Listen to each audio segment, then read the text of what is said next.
గురు జయ జయ గురు.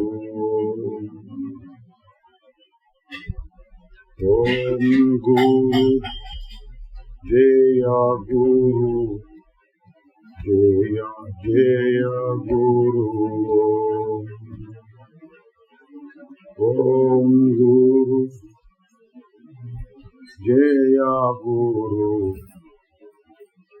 జయ జయ గురు.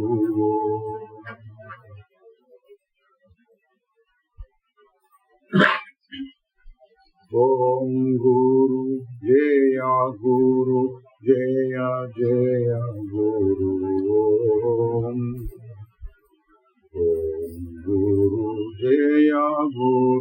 జయ జయ గురు.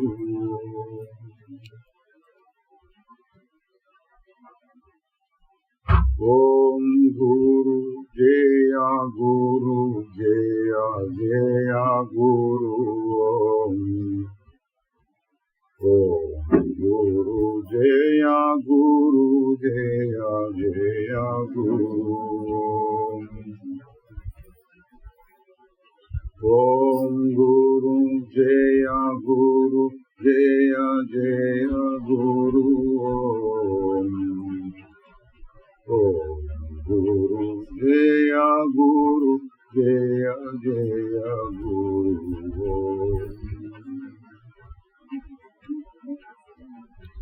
ఓం గురు జయ గురు జయ జయ గురు. గురు జయ గురు జయ జయ గురు. ఓం గురు జయ గురు జయ జయ గురు. గురు జయ గురు జయ జయ గురు. ఓం గురు జయ గురు జయ జయ గురు. ఓం గురు జయ గురు జయ జయ గురు.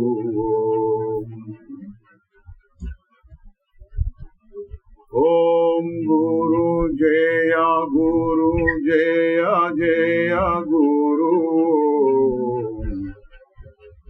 ఓం గురు జయ గురు జయ జయ గురు. ఓం గురు జయ గురు జయ జయ గురు.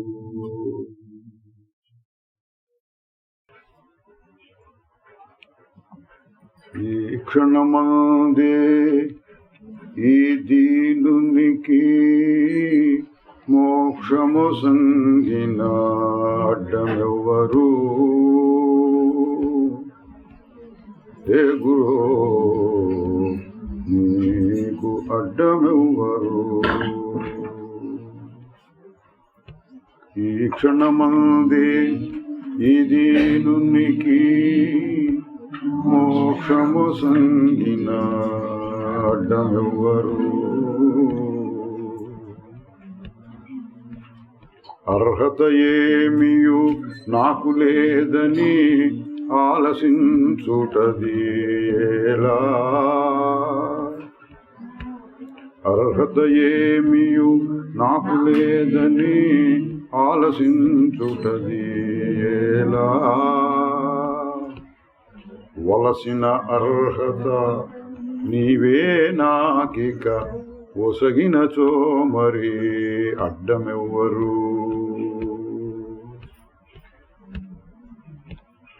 వలసిన అర్హత నీవే నాకిక ఒసగినచో మరి అడ్డమెవ్వరు.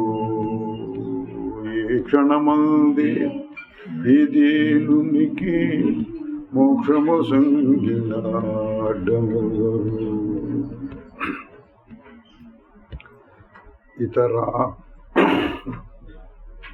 ఇతరాపేక్షలు నాకు కలవని ఎంచి వేచుటది ఎలా.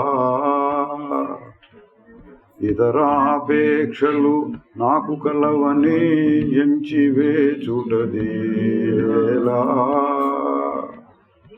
దుర్జయమగు నీ మాయను నీవే తొలగించిన మరి అడ్డమెవ్వరు. దుర్జయమగు నీ మాయను నీవే తొలగించిన మరి అడ్డమెవ్వరు. హే గురు, ఈ క్షణమంది ఇది నునికి మోక్షము సంగిన అడ్డమెవ్వరు. కర్మబంధము పోలేదనుచు కారణమెంచుట ఎలా. కర్మబంధము పోలేదనుచు కారణమెంచుట ఎలా. సర్వనియంతవు కర్మనియమమును సడలించిన మరి అడ్డమెవ్వరు. సర్వనియంతవు కర్మనియమమును సడలించిన మరి అడ్డమెవ్వరు. ఈ క్షణమంది ఇది నునికి మోక్షము సంగిన అడ్డమెవ్వరు. తగిన తరుణము రాలేదనుచు తడయుట ఇకను ఎలా. తగిన తరుణము రాలేదనుచు తడయుట ఇకను ఎలా. సమయములెంచక కృపారసమ్మును చల్లినచో మరి అడ్డమెవ్వరు. సమయములెంచక కృపారసమును చల్లినచో మరి అడ్డమెవ్వరు. ఈ క్షణమందే ఇది నునికి మోక్షము సంగిన అడ్డమెవ్వరు. అహంకారమే నిన్ను చేరుటకు అవరోధంబన నేలా. అహంకారమే నిన్ను చేరుటకు అవరోధంబన నేలా. దానిని పట్టి దయను చూపక ధ్వంసము చేసిన అడ్డమెవ్వరు. దానిని పట్టి దయను చూపక ధ్వంసము చేసిన అడ్డమెవ్వరు. ఈ క్షణమందే ఇది నునికి మోక్షము సంగిన అడ్డమెవ్వరు. హే గురో, నీకు అడ్డమెవ్వరు. ఓం గురు జయ గురు జయ జయ గురు.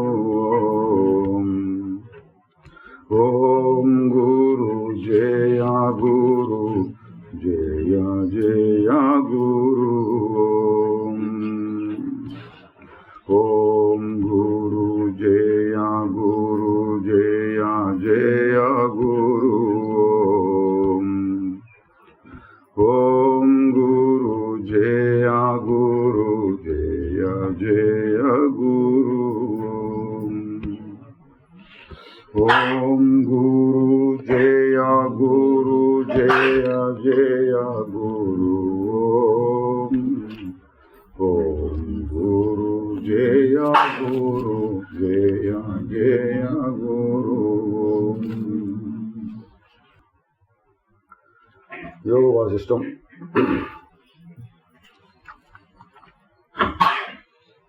శరీరం అనే తుచ్చ నగరంలో వివేకం అనే ధనాన్ని పొంది,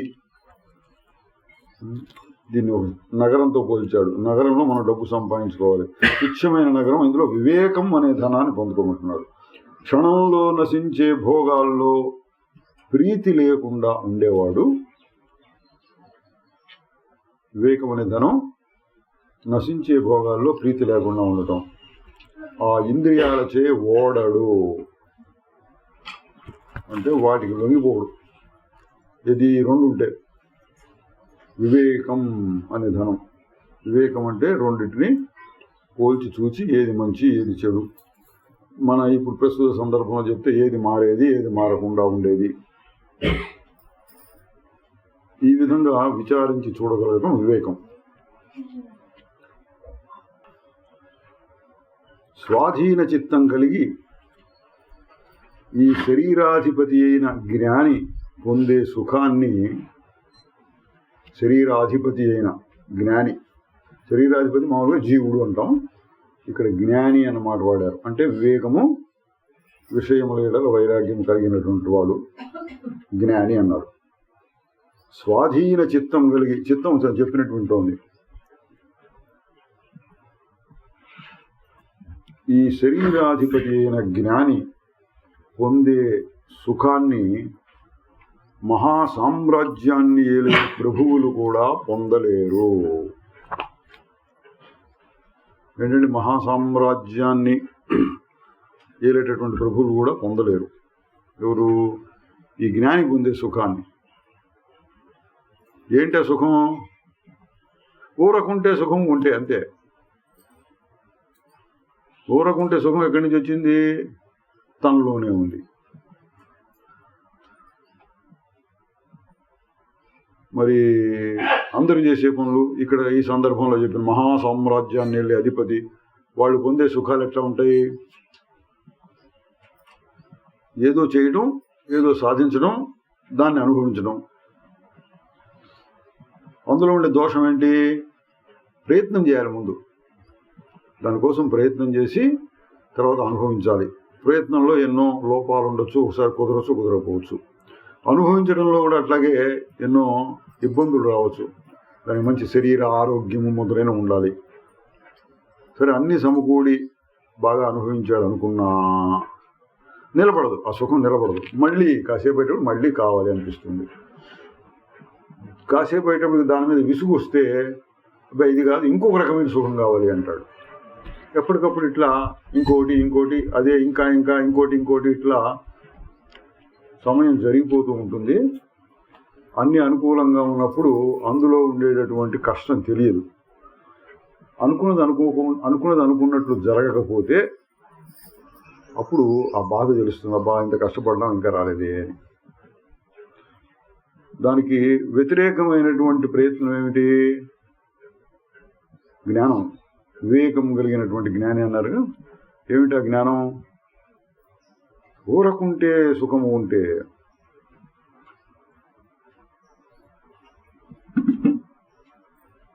ఊరకుంటే సుఖం ఉంటుందా? ఉంటుంది అని మన అనుభవంలోనే ఉంది. ఒకటి గాఢ నిద్ర, మనం ఎప్పుడు చెప్పుకుంటూ ఉంటాం. మొదలు పెట్టినప్పుడు మంచి నిద్ర పట్టినప్పుడు ఏ ప్రయత్నం లేకుండా, దేన్ని అనుభవించకుండా సుఖాన్ని పొందవచ్చు.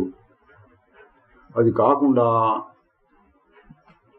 ఇంకా ఎన్నో సమయాల్లో ఏమీ లేకుండానే ఊరకనే మనకు సుఖం కలుగుతుంది. ఇంకా గట్టిగా చెబితే మనకు కలిగే సుఖం, ఎటువంటి సుఖమైనా సరే, విషయ సుఖమైనా సరే, ఊరకుంటేనే కలుగుతుంది అన్నాడు. విషయానందం కూడా ఆత్మానందమే అన్నాడు ఒక చోట.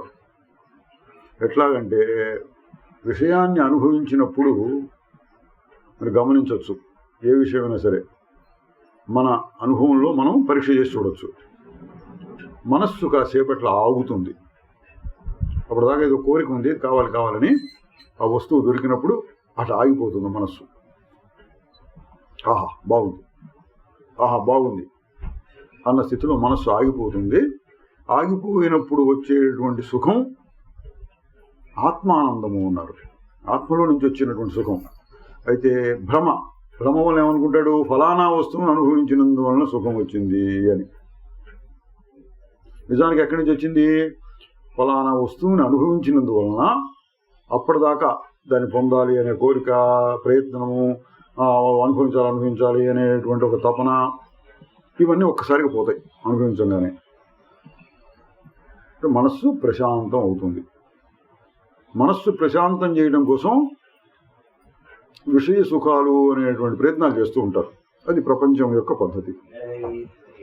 ఇక్కడ చెప్పినటువంటి పద్ధతి ఏంటి? ఈ రహస్యం తెలిస్తే, మనస్సు ఆగిపోయినప్పుడు నీకు సుఖం వస్తుంది అన్న రహస్యం తెలిస్తే ఒకేసారి దీనికోసం ప్రయత్నం చేయొచ్చు. ఏవో కోరిక వల్ల విషయాల కోసం ప్రయత్నం, అవి లభించినప్పుడు ఆనందించడం, అంత దూరం అంత తిరిగి కాకుండా ఊరకుంటే, దాన్ని మనం చాలాసార్లు చెప్పుకుంటూ ఉంటాం, పొద్దున కూడా చెప్పుకున్నాం, ఆగి చూడు.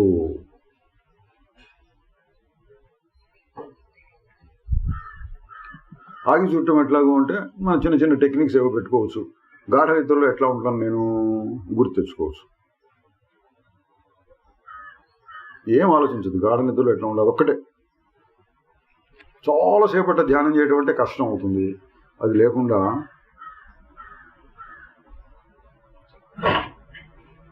కొద్ది క్షణాలు ఆగు అంటే ఆగుతుంది.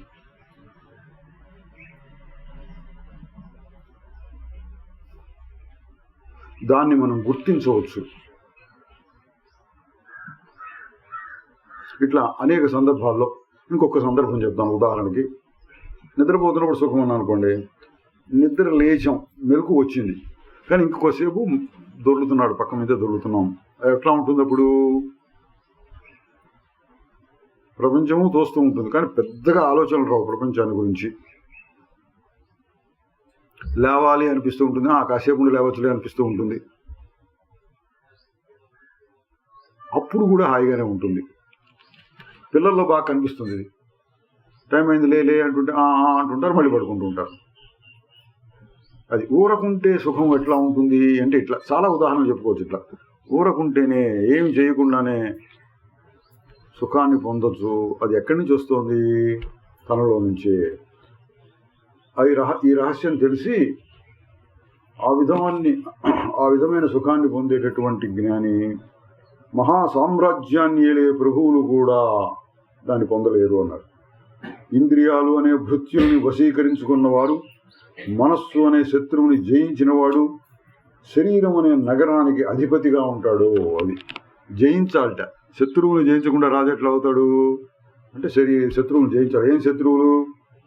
మనస్సు అనేటువంటి శత్రువు, ఇంద్రియాలు అనేటువంటి వాడు భృత్యులు. మనస్సు అనేటువంటిది శత్రువా అంటే శత్రువు మిత్రుడు రెండు కూడా మన భగవద్గీతలో వస్తుంది. మనస్సే శత్రువు, మనస్సే మిత్రుడు. కొద్దిగా వివేకం కలిగి, కాస్త ఈ విషయాలు అర్థమయ్యి, అంతర్ముఖ దృష్టి కలిగి, తనలో తాను సుఖం కోసం బయట వస్తువుల మీద కాకుండా వెతుక్కుంటూ ఉంటే, అందులో ఉన్నటువంటి కామక్రోధ మొదలైనటువంటి దోషాలు తగ్గుతూ వస్తూ ఉంటే, ఆ మనస్సు మిత్రుడు లాంటిది. అంటే సహాయం చేస్తుంది మనకి. ఏం సహాయం? ఇట్లా బ్రహ్మజ్ఞానం, ఆత్మజ్ఞానం వినాలన్నా, ధ్యానం చేయాలన్నా కూడా మనకి మనసు సహాయం కావాలి. కానీ ఎటువంటి మనస్సు అంటే మంచి మనస్సు అన్నాడు. జయింపబడినటువంటి మనస్సు. జయించబడటం అంటే బయట తిరగకుండా ఉంటారు. అది కావాలి, ఇది కావాలి, అది తిరగకుండా లోపలేముంది, ఇక్కడేముంది, నేనెవరు, సుఖం ఎక్కడుంది, ఇట్లా ఆలోచిస్తూ ఉంటే అది మనకు మిత్రుడిలాగా సహాయం చేసి మంచి జ్ఞానాన్ని కలిగిస్తుంది అన్నాడు. ఓ రామ, ఎవరు? వశిష్ఠ మహర్షి రాముడి వద్ద చెప్తున్నారు. ఉత్తమ వివేకాన్ని ఆశ్రయించి, బుద్ధిచే సత్యాన్ని అవలోకించి, తెలిసిందేనండి, బుద్ధిచే సత్యాన్ని అవలోకించి, ఉత్తమ వివేకాన్ని ఆశ్రయించి, ఇంద్రియాలనే శత్రువుల్ని లెస్సగా జయించి, సంసారం అనే సాగరాన్ని దాటు అని రాముడి వారికి ఈ వశిష్ఠ మహర్షి ఉపదేశం చేస్తున్నారు. ఉత్తమ వివేకం అంటే జ్ఞానం, ఆత్మజ్ఞానం. దాన్ని ఆశ్రయించి, బుద్ధిచే సత్యాన్ని అవలోకించి, ఎప్పుడు అసత్పదార్థం ఏమిటి, సత్యం ఏమిటి, అసత్యం ఏమిటి అని చూస్తూ, ఇంద్రియాలని లెస్సగా జయించి, వాడెంబడి పడిపోకుండా కాస్త అణిగిమణిగి ఉండేటటువంటి ఇంద్రియాలు, సంసారం అనే సాగరాన్ని దాటు. ఈ దేహేంద్రియాలు సుఖ దుఃఖాలు అసత్యమే కదా, ఇంకా వాటిని జయించడం ఏమిటి? ఇదండి వస్తూ ఉంటుంది. ఇటువంటివి ఈ జ్ఞానంలో ఉండేటటువంటి ప్రమాదాలు, ఇబ్బందులు వస్తాయి. ఏంటి? మనస్సుని జయించకుండా ఇష్టం చెడిపోతుంది. సరే, ఈ మాటలు ఎవరో చెప్పారు, విన్నారు, అర్థమైంది. ఏది? ప్రపంచం అంతా మిథ్యే, ఇంద్రియాలు మిథ్యే, చేసే పనులు మిథ్యే, ఇంకేంటి? అయితే ఏం చేయాలి? నేను ఏం చేయక్కర్లేదు అని ఊరకుంటే మనస్సు ఇంకా విజృంభిస్తుంది. ఇంకా విజృంభించి ఇంకా ఇంకా బాహ్య వస్తువుల మీద తిరుగుతూ ఉంటుంది. ఏంటి బాహ్య వస్తువు ఎందుకు తిరుగుతున్నాం అంటే, అంతా మిథ్యే కదా, తిరిగితే ఏమైంది అన్నట్లు తనకు తాను చెప్పుకుంటూ ఉంటుంది. ఇతరులు ఏమన్నా అడిగినా కూడా చెప్తూ ఉంటుంది. దాన్ని అడుగుతున్నాడు, ఈ దేహేంద్రియాదులు సుఖ దుఃఖాలు అసత్యమే కదా, ఇంకా వాటిని జయించడం ఏమిటి అని తలచి, ఇది మిథ్యా జ్ఞానం అనమాట. జ్ఞానం పూర్తిగా కలగకుండానే ఏదో ఒక్క మాట పట్టుకుని నీలో నువ్వు చూసుకో, లోపల హాయిగా ముందు ఆ విషయం వదిలేసి లోపల హాయిగా ఉంటున్నానా లేదా అని చూసుకోకుండా ప్రపంచం అంతా మాయే కదా, అందుకని మాయా ప్రపంచాన్ని ఇంకా ఎక్కువగా అనుభవిస్తాను, తప్పేముంది అన్నట్లుగా ఈ తర్కం, వాడి హేతువాదం అట్లా ఉంటుంది. అటువంటి వాడు బాధపడతాడన్నారు. ఇంకా వాటిని జయించడం ఏమిటి అని తలచి, దామ వ్యాళ కట న్యాయంగా మోసపోకు. దామ వ్యాళ కటులలాగా, న్యాయం అంటే పోలిక, దామ వ్యాళ కటుల పోలికతో మోసపోకు. వివేకాన్ని అభ్యసిస్తూ భీమభాస దృఢ న్యాయంగా దుఃఖరాహిత్యాన్ని పొందు. దామవ్యాళికట్లు భీమవాస దృఢులు అంటే ఏమిటి అని ప్రశ్న వస్తుంది. ఇంతకుముందు వినున్నాం కూడా, చాలామంది విని ఉంటారు. అవి ఇప్పుడు రాబోతుంది. శ్రీరాముడే అడుగుతున్నాడు మనం అడగకుండా, ఓ మహాత్మా భవతాపహారక, దామవ్యాళకటులు భీమభాస దృఢులు ఆ న్యాయాలు అంటే ఆ పోలికలు ఏమిటో తెలియజేయి, నీ ఉత్తమ వాక్కుల చేయి నన్ను ప్రబోధితుల్ని చేయి అని అడిగారు. దామవ్యాళకటులు అంటే ఎవరు, భీమభాస దృఢులు అంటే ఎవరు, ఏం చేయాలి అని. ఇప్పుడు దామవ్యాళ కటుల కథని వశిష్ఠ మహర్షి చెప్పబోతున్నాడు. ఓ రామ, మొదట దామవ్యాళ కటుల కథ విను. పలువిధ ఆశ్చర్యాలతో ఊపుతున్న పాతాళ లోకంలో మాయలు అనే మణులకు సముద్రం వంటి శంబరుడు అనే రాక్షస రాజు ఉండేవాడు. పురాణాల్లో కూడా వస్తుందండి. శంబరుడు మాయలు చేస్తుంటాడు, మ్యాజిక్, ఉన్నది లేనట్టు లేనిది ఉన్నట్టు. దేవతల్లోనేమో ఇంద్రుడికి ఉంది ఆ శక్తి. దేవతల్లో ఇంద్రుడు, రాక్షసుల్లో శంబరుడు మాయలు చేస్తుంటాడు. అటువంటి మాయలు శంబరుడు అనే రాక్షసరాజు ఉండేవాడు. అతడు మహామాయావి. అనేక ఐశ్వర్యాల చేత దానవులందరినీ సుఖపెట్టేవాడు. అతడు తన మాయతో రచించిన అనేక పదార్థాలతో దేవతలను కూడా జయించి వారి ఐశ్వర్యాన్ని కొల్లగొట్టగలిగేవాడు. మాకేం పని లేదు, హాయిగా ఉండొచ్చు కదా, వాళ్ళది కూడా కొల్లగొట్టేవాడ.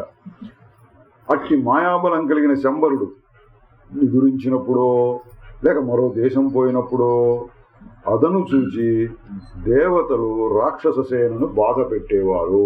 వీళ్ళ యుక్తి ఇట్లా ఉందని. వాడేమో తోసినప్పుడల్లా వచ్చి వీళ్ళ మీద పడి వీళ్ళ స్వర్గంలో ఉన్న వస్తువులను కొల్లగొట్టుకుపోయేవాట. వాళ్ళు ఏం చేశారు, వీళ్ళు లేనప్పుడు నిద్రపడ్డప్పుడు ఇట్లా వచ్చి వీళ్ళది కొల్లగొట్టి వాళ్ళు వెళ్ళిపోతుండేవాళ్ళు. అట్లా కొంతకాలం జరిగింది. ఈ కారణం చేత శంబరుడు కోపించి స్వర్గాన్ని దేవతల్ని కూడా నాశనం చేయాలి అని నిర్ణయించాడు. అతని ఆ ప్రతిజ్ఞను విన్న దేవతలు సింహాన్ని చూసిన మృగాల్లాగా భయపడి స్వర్గాన్ని విడిచి పారిపోయారు. దేవతలు కూడా విడిచిపోయినారు. శంబరుడు స్వర్గాన్ని కొల్లగొట్టి తగలబెట్టి తన స్థానానికి పోయాడు. అయితే దేవతలు మునపటిలాగే తగిన సమయంలో యుద్ధానికి వచ్చి దైత్యులను ఓడిస్తూ ఉండేవారు. ఇదనమాట. వాళ్ళు ఎక్కడో దాక్కునేవాళ్ళు. ఇవి వచ్చినప్పుడు మళ్ళీ వీళ్ళు వెళ్ళిపోయే నిద్రపోతున్నప్పుడు, ఎక్కడ పోయినప్పుడు, వాళ్ళు ఏదో విందు వినోదాల్లో ఉన్నప్పుడు వచ్చి వీళ్ళు రాక్షసుని కొల్లగొడుతూ ఉండేవాడు. ఇట్లా కొంతకాలం జరిగింది. మళ్ళీ శంబరాసుడు రాగానే తప్పించుకునేవారు. ఈ విధంగా దేవతల ప్రవర్తన చేత విసిగిన శంబరాసురుడు చక్కగా ఆలోచించి ఏం చేయాలి ఆలోచించట. కనపడితే అందరినీ కొట్టేయచ్చు, కానీ కనపడట్లా, ఏం చేయాలి? దాముడు, వ్యాళుడు, కటుడు అనే ముగ్గురు రాక్షసుల్ని తన మాయ చేత సృష్టించాడు. దాముడు, వ్యాళుడు, కటుడు గుర్తుపెట్టుకోకర్లేదండి, ఇవన్నీ మాయ చేత సృష్టించాడు. వారికి అదే మొదటి జన్మ. చూడండి, కథ నిజంగా జరిగిందని కాదు, మనకి తీసుకొస్తున్నాం మనకు కావాల్సిన విధంగా. వారికి అదే మొదటి జన్మ కనుక పూర్వజన్మ వాసనలు ఏవీ లేవు. పూర్వజన్మల వాసనలు లేవుట వాళ్ళకి. అంటే నేను ఫలానా, నాకు ఇది కావాలి, ఇది వద్దు, ఇవన్నీ జన్మలుగా వస్తాయి. నేను శరీరము, అమ్మో శరీరం చచ్చిపోతే ఎట్లా, ఇటువంటి భయాలు లేవుట వాళ్ళకి. బాధలు లేకుండా ఉండేవాళ్ళ. పూర్వజన్మల వాసనలు ఏవి లేవు. కేవలం చైతన్యం కలిగిన యంత్రాలలాగా ఉండేవారు. ఆ రోజులు ఎట్లాగని ఈ రోజులు మనకు కనపడుతున్నాయి. ఈ కంప్యూటర్లు, రోబోట్లు ఇట్లాంటివి వస్తున్నాయి, యంత్రాలు. వాటికి కూడా తెలివితేటలు ఉంటాయి. ఏవో కొన్ని పనులు వాటికి అప్పగిస్తే చేస్తూ ఉంటాయి. అట్లాంటి వాళ్ళు ఎవరు? దామవ్యాళ కటులు. యంత్రాలలాగా పనిచేస్తుండేవాళ్ళ. భయం, అనుమానం, పారిపోవటం మొదలైన లక్షణాలు లేవు. వాళ్ళు వచ్చి కుడుతున్నా సరే, కుడితే ఏమైంది అనుకునేవాళ్ళు, కానీ కుడితే చచ్చిపోతానేమో, చావంటే ఏంటి వాళ్ళు తెలియదు అన్నమాట. పూర్వజన్మ వాసనలు లేవు వాళ్ళకి, అదే మొదటి జన్మ కాబట్టి. అందుకని చక్కగా యుద్ధం చేస్తున్నారు. రాక్షసులకేమో కొంచెం భయం ఉంది, ఏమవుతుందో, మా స్వర్గం పోతుందేమో, మేము చచ్చిపోతామేమో, అట్లా భయపడేవాళ్ళ. రాక్షసులకు అటువంటి భయాలు ఏం లేవు. ఎవరు? ఈ ముగ్గురు. ముఖ్యంగా ఈ ముగ్గురికి లేకపోయేటప్పటికి వీళ్ళు బాగా కొడుతున్నారు. శంబరుడు నేర్పించినవి పక్కవారిని చూసి నేర్చుకున్న అలవాట్లు మాత్రమే ఉండేవి. శంబరుడు వాడికి ముందు సృష్టించడానికి నేర్పారనమాట. యుద్ధం ఎట్లా చేయాలి, దేవతలు ఇట్లా ఉంటారు, వాళ్ళని గుర్తుపెట్టడం, యుద్ధం చేయడం, ఇట్లా యుద్ధం చేయడం, వాళ్ళు వెళ్ళి పారిపోతుంటే వాళ్ళు ఎంబడి పెట్టి తరమడం, ఇటువంటివి కొన్ని నేర్పాడు. అంతవరకే వాళ్ళకి తెలుసు. ఇప్పుడు ప్రోగ్రామింగ్ అంటున్నాడు. ఏ ప్రోగ్రామ్ చేస్తే ఆ ప్రోగ్రాం ప్రకారం నడుస్తుంది అన్నమాట. వాళ్ళతో నడుస్తున్నారు. శంబరుడు వారికి యుద్ధ విద్యలన్నింటినీ నేర్పించి వారిని మహా సేనానాయకులుగా నియమించి వీరి చేత నడపబడిన సైన్యానికి తిరుగు ఉండదు అని తృప్తితో ఉన్నాడు. బాగుంది, నేను రెస్ట్ తీసుకుంటాను, వీళ్ళు చూసుకుంటారులే అనుకున్నట్ట. దామవ్యాళ కటులతో కూడిన దానవ సైన్యం దేవతలపై యుద్ధానికి పోయింది. అప్పుడు రెండు పక్షాల మధ్య మహాభయంకరమైన యుద్ధం జరిగింది. చంద్రాసురుడు ఈ ముగ్గురిని పంపించాడు. భయంకరమైన యుద్ధం జరిగింది. పెద్ద కాలం తర్వాత దేవతలు ఆ ముగ్గురు ధాటికి తట్టుకోలేక పారిపోవలసి వచ్చింది. రాక్షసులు దేవతల్ని వెంబడించి తరిమారు. దేవతలు వారికి కానరాకుండా ఎక్కడెక్కడో దాక్కున్నారు. దేవతలు చేయగలిగింది ఏమీ లేక బ్రహ్మదేవుడి దగ్గరికి పోయారు. ఇదంతా పురాణాల్లో కథలు ఇట్టాగా ఉంటారండి. వీళ్ళ కష్టం వచ్చినప్పుడు బ్రహ్మదేవుడి దగ్గరికి పోయారు. ఆ బ్రహ్మదేవుడు ఏం చేయలేక అవి శ్రీమన్నారాయణ దేవికి వెళ్తుంటారు. ఒకసారి ఇట్లాంటి కథలు ఉన్నాయి మనకి. ఇప్పుడు బ్రహ్మదేవుడి దగ్గరికి వెళ్ళారు. తమ దుఃఖాన్ని వెల్లడించారు. బ్రహ్మ వారిని ఓదార్చి ఇట్లా చెప్పాడు, ఓ దేవతలారా, మీరు ఇప్పుడే ఆ రాక్షసుల్ని జయించలేరు. చావు కబురు చల్లగా చెప్పారనిపిస్తారు. మీరు జయించలేరు, మీరు ఏం చేసినా సరే వాళ్ళు మీ కర్మం అంట ఉంది అని చెప్పాడు అనమాట. ఆ దామవ్యాళ కటులకి ఇదే మొదటి జన్మ కనుక వాసనారహితులై ఉన్నారు. ఏం వాసనలు? పైన చెప్పారు చూడండి. వారికి భయం, అనుమానం, పారిపోవటం మొదలైన లక్షణాలు లేవు. చిన్న చిన్న పురుగులు కూడా అటు ముట్టుకోవడం కూడా పారిపోతాయి. చిన్న జంతువులు కూడా కర్ర చూపిస్తే పారిపోతాయి. చీమలు లాంటివి కూడా అటు ముట్టుకుంటూ పారిపోతాయి. ఎందుకు అంటే మరణ భయం అనేటువంటి సృష్టిలో అత్యంత సహజంగా ఉన్నది. మనుషుల్లో కూడా ఉంది, ఈ దేవతల్లో కూడా ఉంది, రాక్షసుల్లో ఉంది. ఈ ముగ్గురికి మటుకు లేదు. ఎవరు? దామవ్యాళ కటులు. ఎందుకు? మొదటి జన్మ కాబట్టి అనేక జన్మల నుంచి వస్తున్నటువంటి వాసనలు లేవు. ఇంకా వాళ్ళకి వాసనలు దృఢపడాల. దేవతలారా, మీరు ఇప్పుడే ఆ రాక్షసుని జయించలేరు. ఆ దామవ్యాళ కటులకు ఇదే మొదటి జన్మ కనుక వాసన రహితులై ఉన్నారు. జయాపజయాలు, సుఖదుఖాలు వారికి తోచడం లేదు. అన్నింటినీ సమంగా చూడు, సమదృష్టి అంటుంటారు. వీరికి సమదృష్టి ఎట్లా వచ్చింది? వాసన లేకపోవడం. జయాపజయాలు, ఒకసారి దెబ్బలు తగిలి వెనక్కి వెళ్లాల్సి వచ్చింది. వెళ్ళినా కూడా నేను వెనక్కి వెళ్తున్నాను, చిచి అవమానం నాకు అట్లా అనిపించట్లేదు. మళ్ళీ ముందుకు రావడం, మళ్ళీ యుద్ధం చేయడం. జయాపజయాలు వాళ్ళకి తోచట్లా, గెలిచామో ఓడేమో లేదు. సుఖదుఖాలు వారికి తోచటంలా. ఎంత మాత్రం భయం లేదు. సమభావం చెందిన మహాత్ముల్ని జయించటం మహా కష్టం. ఈ కారణం చేత వారిని మీరు ఎదుర్కోలేకపోతున్నారు అని ఎవరు చెప్పారు? బ్రహ్మదేవుడు రాక్షసులతో చెప్పాడు. దేవతలతో చెప్పారు. మాయోపాయం చేత వారికి అహంకారాన్ని కల్పించాలి. చూడండి, బ్రహ్మదేవుడము పాపం ఎట్లా చేస్తున్నాడు. మాయోపాయం చేత వారికి అహంకారాన్ని కల్పించాలి. అప్పుడు వారిలో వాసనలు విజృంభించి వలలో చిక్కుకున్న పక్షుల్లాగా మీ చేత జయింపబడతారు. వాడు వాసనలు బాగా పెరిగేటట్టు చేయండి అన్నాడు. అహంకారం విజృంభించాలి వాడు బాగా. అహంకారం ఉంటే ఈ భయము, అనుమానము, అమ్మో ఎట్లా అనిపించడం ఇవన్నీ ఉండి వాళ్ళు కూడా మీలాగా భయపడి పారిపోతారు. అప్పటి వరకు మీరు ఎంత పెద్ద యుద్ధం చేసినా వాళ్ళు వెనుకంజ వేయరు. ఈ దేహేంద్రియాదులు నేను, ఈ పుత్ర ధనాదులు నావి, ఇటువంటి కల్పనలు చేసేవాడు సమస్త ఆపదలకి పాత్రుడవుతాడు. దేహం నశిస్తే ఆత్మ నశిస్తుంది అనే అసత్యవాసన కలవాడే జనన మరణ రూపమైన ఆత్మభ్రాంతికి లోనవుతాడు. చచ్చిపోతానని భయం ఎందుకు వచ్చింది అంటే వాసన వల్ల అన్నాడు. ఏం వాసన? దేహం నశిస్తే ఆత్మ నశిస్తుంది అనే వాసన వల్ల. కనుక ఓ దేవతలారా, అట్టి దేహవాసన ఆ దామాదులకి అంతఃకరణంలో బలపడేలాగా ఉపాయం ఆలోచించండి. వశిష్ఠుడు వశిష్ఠుడు కథ చెప్తున్నాడు. మళ్ళీ బ్రహ్మదేవుడు వారికి ఈ విధంగా ఉపాయాన్ని తెలిపి అంతర్ధానం అయ్యాడు. దేవతలు కూడా బ్రహ్మ చెప్పిన విషయాన్ని బాగా యోచించి రాక్షసులతో యుద్ధానికి వెళ్ళారు. మళ్ళీ ఘోర యుద్ధం సంభవించింది. దేవతలు ఒకసారి సంధితోనూ, సంధి అంటే బాబు చాలా యుద్ధం చేయలేము, ఇగో ఇంత డబ్బిస్తాం, మమ్మల్ని వదిలేసి వెళ్ళిపోతారు. సంధితోనూ, ఒకసారి కానుకలిచ్చి, ఒకసారి పారిపోయి, ఒకసారి దాక్కుని, ఒకసారి బ్రతిమాలుకుని, ఇట్లా రకరకాలుగా యుద్ధం చేస్తూ మాకంటే గొప్పవారు లేరు అనే భావాన్ని దామవ్యాళ కటులకు కలిగించారు. ఎట్లా కలిగించారండి? మాకంటే గొప్పవాళ్ళు లేరు అని మెల్లిగా అహంకారం బలపడేటి చేశారు. ఇట్లా కొట్టినప్పుడల్లా అమ్మో అమ్మో అని అరిగి పారిపోవడం, మళ్ళీ రావడం, మళ్ళీ కొట్టడం, అబ్బో ఏం కొట్టారా బాబోయ్ నాయనో అంటూ ఇట్లా అంటున్నాడు. ఇట్లా చేసి పారిపోవడం, ఒకసారి ఇంత డబ్బిస్తాను కొట్టమాక, ఇట్లా రకరకాల ట్రిక్కులు చేసి కొన్నాళ్ళు అయ్యేటప్పటికి ఏమైంది? వాళ్ళకి అహంకారం విజృంభించింది, బాగా పెరిగిపోయింది. మాకంటే గొప్పవారు లేరు అనేటువంటి భావాన్ని దామవ్యాళ కటులకు కలిగించారు. ఎవరు? దేవతలు. బ్రహ్మదేవుడు చెప్పిన ఉపాయం ఇది. అట్లా బహుకాలం గడవగా, ఒక రోజులో కాదు, ఆ దానవ నాయకులకు అహంకారం క్రమంగా బలపడింది. చూడండి, మనకి చెప్పదలుచుకున్న విషయం ఏంటంటే అహంకారం బలపడతాం ఎట్లా. ఇది నిజం అనుకుంటూ నేనేదో చేశాను, నేను సరగపోయించాను, అటువంటి వాటి ఇట్లా అనుకుంటున్న కొద్దీ అహంకారం బలపడుతుంది. దీనికి విరుద్ధంగా ఆలోచిస్తూ ఉంటే అహంకారం పలచబడుతుంది, క్షీణిస్తుంది. అట్లా బహుకాలం గడవగా ఆ దానవ నాయకులకు అహంకారం క్రమంగా బలపడింది. అప్పుడు మేము జీవించాలి, అందుకోసం మాకు ధనం కావాలి అనుకున్నట్ట. మేము జీవించాలి, అందుకోసం మాకు ధనం కావాలి. చూడండి, మనలాగానే అనుకుంటున్నారు.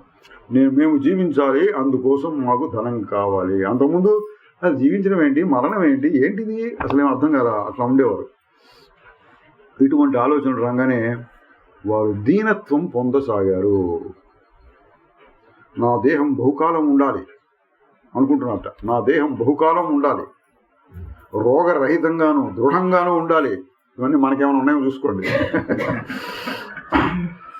దేహం బహుకాలం ఉండాలి, రోగరహితంగాను దృఢంగాను ఉండాలి అనే తలపులతో వారి దేహధ్యాస పెరిగిపోయింది. దేహధ్యాస, ఎప్పుడు దేహాన్ని గురించే ఆలోచిస్తున్నారన్నమాట. ధైర్యం సన్నగిల్లింది. ఏమో దెబ్బతింటామేమో, దెబ్బతింటే మరి ఆసుపత్రిలో పడితే ఇట్లా అనుకున్నారు. ధైర్యం సన్నగిలింది, శత్రువుని జయించే సామర్థ్యం తగ్గిపోయింది. అది బ్రహ్మదేవుడు చెప్పిన ఉపాయం.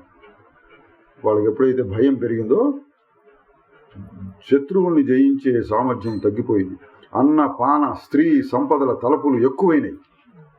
మరణం అంటే భయం పెరిగింది. దేహ రక్షణ దృష్టి ప్రధానమైపోయింది. దేహాన్ని రక్షించుకోవాలి, ఎట్లా అదే ప్రధానం అయిపోయింది. ఈ విధంగా బలహీనులైన ఆ రాక్షసులను దేవతలు తేలికగా ఓడించగలిగారు. రాక్షసులు మరణ భయంతో యుద్ధభూమి నుండి పరిగిడిపోయారు. దేవతలు సంతుష్టులయ్యారు. దామవ్యాళ కటులు భయంతో దుఃఖంతో ఉణికిపోయారు. ఈ విషయం తెలిసిన శంబరుడు ప్రళయాగ్నిలాగా మండిపడుతూ దామాదులెక్కడా అని ప్రశ్నించాడు. అప్పుడు దామవ్యాళ కటులు శంబరుడి భయం చేత సైన్యాన్ని విడిచి పాతాళంలో ఎక్కడో దాక్కున్నారు. ఆ ప్రాంతంలో సంచరిస్తున్న యమకింకరులు, యమలోకంలో కూడా పాతాళంలోనే ఉంటుందా, ఈ రాక్షసుల లోకాలు కూడా పాతాళంలోనే ఉంటాయి అంటారు. అక్కడ యమకింకరులు వచ్చారు. వారికి అభయాన్నిచ్చి తమ కన్యలతో వివాహం జరిపించారు. కథలు తమాషగా రాస్తుంటారు వశిష్ఠ మహర్షి చెప్పిన కథ. ఎవరికి? దామవ్యాళకటులకి వివాహం చేయించాట. దామాదులు వారితో కలిసి దుష్ట వాసనలు పెంచుకుంటూ సంసార బంధంలో చిక్కుకొని 10,000 సంవత్సరాలు గడిపారు. అంత రహస్యంగానే, సంబరాసుడికి తెలియకుండా. అప్పుడు వారి ఆయువు తీరి ఎవ్వరూ తప్పించుకోలేని మరణం వచ్చింది. ఎంత భయపడ్డా మరణం వచ్చేసింది. యమధర్మరాజు వారిని రౌరవాది నరక భూముల్లో పడవేయించాడు. తర్వాత వారిలో ఉన్న క్రూర వాసనల వలన కిరాత కులంలో రాజసేవకులై జన్మించారు. తర్వాత జన్మ. ఆ జన్మను వీడి కాకులుగాను, తర్వాత గద్దలుగాను, తర్వాత చిలకలుగాను పుట్టారు. ఆ పైన పందిగా, మేకపోతుగా, మగధ దేశంలో పురుగులుగా పుట్టారు. ఇంకా ఎన్నో విచిత్ర జన్మలను ఎత్తుతూ ప్రస్తుతం వారు కాశ్మీర దేశంలో ఒక చిన్న మడుగులో చేపలుగా ఉన్నారు. ప్రస్తుతం అంటే ఈ కథ చెప్పినప్పుడు, ఈవేళని కాదు. నేటి వరకు శాంతిని పొందలేదు, అంటే వాడికి మోక్షం దొరకలేదు. మొదట్లో బాగా ఉండేవారు, ఎట్టా చెడిపోయినారు చూడండి, చెడగొట్టారు వీళ్ళు. ఈ కథ చెప్పాడు వశిష్ఠ మహర్షి. అంటున్నారు, ఓ రామ, వీరి దృష్టాంతం చేత వాసనల వల్ల కలిగే దారుణమైన అనర్థాన్ని తెలుసుకో. వాసనలు ఏ విధంగా అభివృద్ధి చెందుతాయో కూడా గ్రహించు. ఇదండి ఈ కథలో మనకి సారాంశం ఏంటంటే, వాసనలు ఏ విధంగా అభివృద్ధి చెందుతాయో గ్రహించు. ఏదైనా పని నెరవేరినప్పుడు, ఆహా నేను చేశాను, ఎంత వాడిని, నా అంతటి వాడు లేడు, బాగా సమకూరింది అనుకుంటాడు. అది అహంకారం పెరిగే పద్ధతి.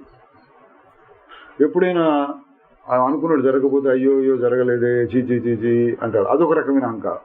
నేను చెయ్యలేకపోయాను అనుకోవడం కూడా ఒక రకమైన అహంకారం. అట్లా పెరుగుతూ వస్తుంది అహంకారం. దీనిపైన కథలో చెప్పారు కదా, శరీరాన్ని గురించి ఆలోచించడం, శరీరాన్ని రక్షించుకోవాలని చూడటం, భార్య, పుత్రులు, వాళ్ళకి ధనము, ఇట్లాంటి వాటి గురించి ఎక్కువగా ఆలోచిస్తూ ఉండటము. ఇట్లా క్రమంగా వచ్చి అహంకారం పెరిగి, భయం మొదలైనవి పెరిగి సామాన్య జీవుల్లాగా అయిపోయి జన్మలు ఎత్తుతూ వస్తున్నారు.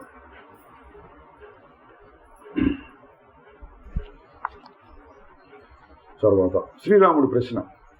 అసత్పదార్థానికి ఉనికి, సద్వస్తువుకి లేమి లేదంటారు కదా, మరి శంబరాసు నుంచి మాయచే సృష్టింపబడిన దామాదులకు సత్యమైన ఉనికి ఎట్లా కలిగింది?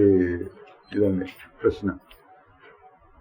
శంబరాసురుడు సృష్టిస్తే వాళ్ళు నిజంగా ఎట్లా పుట్టారు?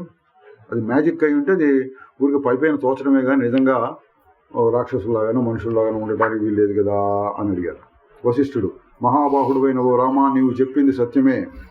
అసద్వస్తువుకు ఉనికి ఉండదు. దామాదులు అసద్రూపులే. అయినా ఎందుకు అసద్రూపులు? మాయ చేతి సృష్టింపబడారు కాబట్టి నిజం కాదు. అయినా ఎండమావుల్లోని నీటిలాగా సత్యంలాగా భాషించారు. సత్యంలాగా అనిపించింది. అట్లాగే సురాసురులు, మానవులు, చివరకు మనం కూడా మిథ్యారూపులమే. అయినా వ్యవహారాలు జరుగుతూ ఉన్నాయి. అంటే ఈ దామవ్యాళకటులు మాత్రమే మిథ్యాస్వరూపులు అనుకోవద్దు, మనం కూడా అంతే అన్నాడు. చూడండి వశిష్ఠ మహర్షి చెప్పాడు, రాముడితో చెప్తున్నాడు, నువ్వు అంతే నేనంతే, అంతా మిథ్యాస్వరూపమే. మరి ఉన్నదేంటి? సత్ పదార్థం ఒకటి. ఆ సత్పదార్థంలో ఇవేవి లేవు. వశిష్ఠ మహర్షి రాముడికి చెప్పాడు, మనం దాన్ని చదువుకుంటున్నాం. ఆ చెప్పిన వశిష్ఠుడు, రాముడు వింటున్న రాముడు, ఇప్పుడు మనం చదువుకుంటున్నాం. మనం ఇవంతా కూడా మిథ్యాయే. మరి బ్రహ్మదేవుడు సృష్టించింది మాత్రమే మిథ్యాను, శంబరాసురుడు సృష్టించింది మిథ్య అనేందుకు? బ్రహ్మదేవుడు సృష్టించింది సత్యమా? బ్రహ్మదేవుడి చేత సృష్టించబడినది కూడా మిథ్యయే. అట్లాగా ఆ మిథ్యలో భాగంగా బ్రహ్మదేవుడి చేత సృష్టింపబడినటువంటి శంబరాసురుడు దామవ్యాళకటుల్ని సృష్టించాడు. సరే, ఏదైతేమి ఏదైనా సరే సృష్టి అయింది అంటే అంతకుముందు లేనిది కొత్తది వచ్చింది. అదంతా మిథ్య, మాయ.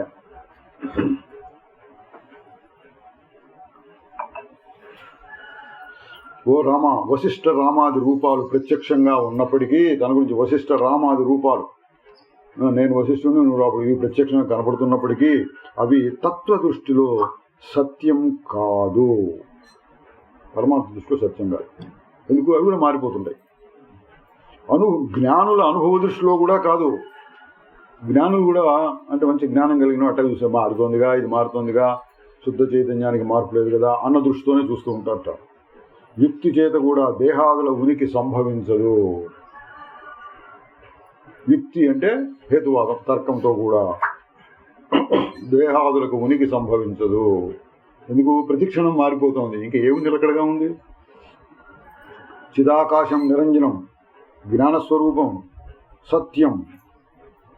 తిమిర రోగం కలవానికి ఆకాశంలో వెంట్రుకల వంటి సన్నని వస్తువులు తోచేటట్లు ఈ సృష్టి కూడా పరమాత్మలో సహజంగానే భాషిస్తోంది.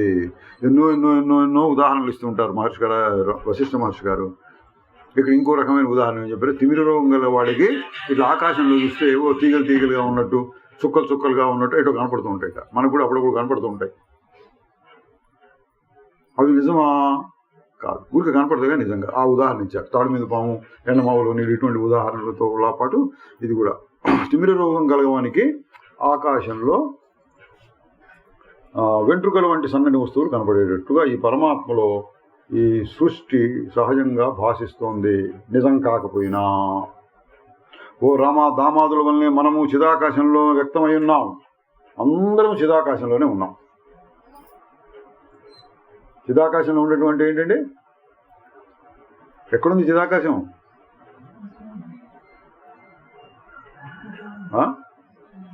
ఎక్కడుంటుంది చెప్తే వెళదాం మనం. ఎక్కడుంటుంది ఎవరికైనా తెలుసా? చిదాకాశం.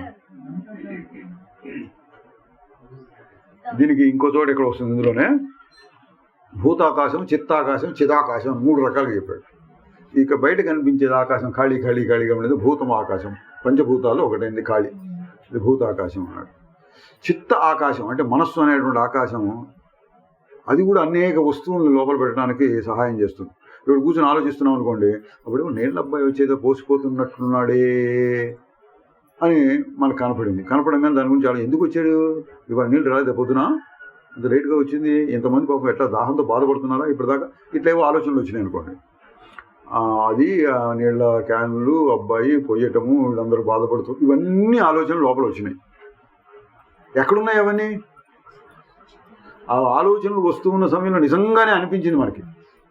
కళ వచ్చేటప్పుడు కళ ఎట్లా నిజం అనిపిస్తుందో, ఇట్లా ఆలోచించేటప్పుడు దీన్ని పగటి కళ అంటుంటారు. ఈ పగటి కళలో కనిపించేటటువంటి వస్తువులు కూడా క్షణికంగానే నిజంగా అనిపిస్తాయి. అయితే మళ్ళీ వెంటనే సర్దుకుంటాం, అది పోయింది, ఏదో ఆలోచన వచ్చిందండి, ఏంటి ఏం చేసినా ఏదో ఆలోచన వచ్చిందో పోనీ అని మనమే సర్దుకుంటాం. కానీ ఆ వస్తువు ఉన్న సమయంలో నిజమనే అనిపిస్తుంది. అది కాగానే ఏదో వచ్చింది, ఆలోచన వచ్చింది, పోయింది అన్నట్లుగా ఉంటుంది. దాని గురించి చెప్తున్నారు. దాన్ని చిత్త ఆకాశం అంటే మనస్సు అనేటువంటి ఆకాశంలో ఎన్నో ఎన్నో ఎన్నో ఆలోచనలు వస్తుంటాయి. మనకు తెలిసినంత వరకు మనకు సంబంధం ఉన్నది ఈ చిత్త ఆకాశమే ముఖ్యమైనది. బయట ఉన్న ఆకాశంతో మనకి పెద్ద ప్రయోజనం లేదు. మనకు ఉన్నదంతా లోపలేగా సుఖ దుఃఖాలు, లాభ నష్టాలు, జయాపజయాలు, మానవమాలు, ఇటువంటివన్నీ లోపల చిత్త ఆకాశంలో తిరుగుతూ ఉంటాయి. మూడోది చెప్పారు, చిదాకాశము అన్నాడు. ఏంటో చిదాకాశం అంటే ఈ భూతాకాశానికి, చిత్తాకాశానికి కూడా మూలమైనటువంటిది చిదాకాశం. ఎట్లా ఉంటుంది అది? కొత్తది అనుకోకండి, పేర్లే కొత్తవి. పొద్దున మనం చూసాం కదా, చిదాకాశం ఎట్లా ఉంటుంది, మళ్ళీ చూద్దాం. ఓం గురు జయ గురు జయ జయ గురు ఓం. ఇందులో ఓం గురు జయ గురు ఇటు మాటలు వచ్చినాయి అనుకోండి. ఎక్కడున్నాయంటే చిత్త ఆకాశం, మనస్సు అనే ఆకాశంలో ఓం గురు జయ గురు ఇవన్నీ వచ్చినాయి మనకి. బయట ఏం కనపట్ల, లోపల ఏదో జరిగింది. ఓం గురు ఆగాను, జయ గురు జయ జయ గురు ఓం. ఇదంతా చిత్త ఆకాశం అనుకుంటే ఒక ప్రశ్న వేసుకోండి, మధ్యలో ఏముంది? మొదలు కాకముందు ఏముంది? ఓం గురు జయ గురు జయ జయ గురు మొదలు కాకముందు ఏముంది? ఆగిపోయిన తర్వాత ఏముంది? మధ్యలో కొంచెం ఆపి అంటుంటే ఆ మధ్యలో ఏముంది? అది చిదాకాశం. చిదాకాశం అని ఎందుకన్నా ఊరక ఉంటుంది, అది మాత్రమే ఉంటుంది. అది చేసే పని ఏంటి? అవకాశం కల్పిస్తుంది. ఆకాశం అంటే ఖాళీ. దేనికి అవకాశం కల్పిస్తుంది అంటే చిత్తాకాశానికి అవకాశం కల్పిస్తుంది. చిత్తం అనేటువంటిది ఒకటి పుట్టుకొచ్చి రకరకాలు చూపించడం కోసంగా అది పనిచేస్తుంది. చిత్తం అనే ఆకాశం అణిగిపోయినప్పుడు కూడా అది ఉంటుంది. అది ఇంకా స్టార్ట్ కాకముందు కూడా ఉంటుంది. చూడండి, మళ్ళీ చూడండి. ఓం చిదాకాశం, గురు చిదాకాశం. దాన్ని మనం శబ్దం నిశ్శబ్దం కూడా ఓం గురు జయ గురు ఇవన్నీ శబ్దాలు అనుకుంటే మధ్యలో కూడా నిశ్శబ్దం అట్లా కూడా చెప్పుకోవచ్చు. మీకు ఏది నచ్చితే అట్లా చేయండి. ఓం గురు జయ గురు చిదాకాశం, జయ జయ గురు ఓం. ఇప్పుడు ఓం గురు జయ గురు జయ జయ గురు అని ఎక్కడ ఉన్నాయి అంటే చిత్తాకాశం. ఆ చిత్తాకాశం ఎక్కడి నుంచి వచ్చింది? చిత్తాకాశం ఎప్పుడు ఉండదు కదా, కాసేపు ఉంటుంది పోతుంది, గాఢ నిద్రలో ఉండదు. మరి ఎప్పుడు ఉండేది ఏది అంటే చిదాకాశము. ఈ ఆలోచనలు వచ్చినప్పుడు రానప్పుడు కూడా నిలిచి ఉండేటటువంటిది చైతన్యం. దాన్ని ఆకాశం అని పేరు చెప్పచ్చు. ఆ చిదాకాశం అంటే అది. చిదాకాశమున కన్నా వెరుగయే ముందన్నా, ఏదో ఉందనుకొన్నా ఎంచి చూడ అది సున్నా. చిదాకాశం అంటే పూర్తిగా ఆగిపోయినప్పుడు చిదాకాశం. ఏదైనా కొద్దిపాటి చలనాలు వస్తుంటే చిత్త ఆకాశం. చిదాకాశం కంటే వేరుగా ఏం లేదు. ఎందుకంటున్నాం అంటే చిత్త ఆకాశం కూడా అక్కడి నుంచే రావాలి. మనస్సు అనేది కూడా అందులో నుంచే రావాలి బయటికి. ఇప్పుడు మనసులో కనిపించే ఈ పదార్థాలన్నీ ఎక్కడున్నట్టు అంటే భూతాకాశంలో ఉన్నాయండి ఇవన్నీ చెప్పచ్చు. అది మొట్టమొదటి మాట, లోకంలో అందరూ చెప్పేది. ఇంకొంచెం జాగ్రత్తగా లోపలికి వెళ్ళి చూస్తే ఇదంతా మనస్సునే ఆకాశంలో ఉన్నాయండి. ఈయన ఫలానా ఫలానా ఫలానా ఎట్లా గుర్తిస్తున్నాను? బొమ్మలు పెట్టాను అనుకోండి, ఇది ఈ రంగు ఆ రంగు ఈ రంగు అని ఎట్లా గుర్తిస్తున్నాను? ఇది గోడ ఇది కిటికీ ఇది ఎట్లా గుర్తిస్తున్నాను?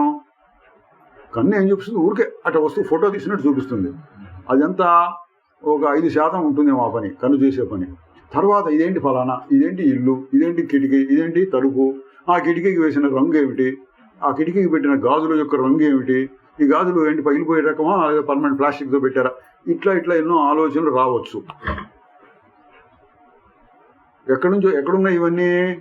చిత్త ఆకాశం. కన్ను ఏం చేసి ఊరికి చూపించిందండి, ఒక ఫోటో తీసినట్టుగా ఇదంతా చూపించింది. తర్వాత ఎంతో పని లోపల జరిగింది. దాని గురించి చిలవలు పలవలుగా గొలుసులు అల్లుకుంటూ పోయిందనమాట. గొలుసు సాగింది. తర్వాత ఎప్పుడో గుర్తొచ్చింది, సరిపోని అనుకున్నాం. లేదా గుర్తు రాకపోయినా ఇంకోటి ఏదో కనపడింది.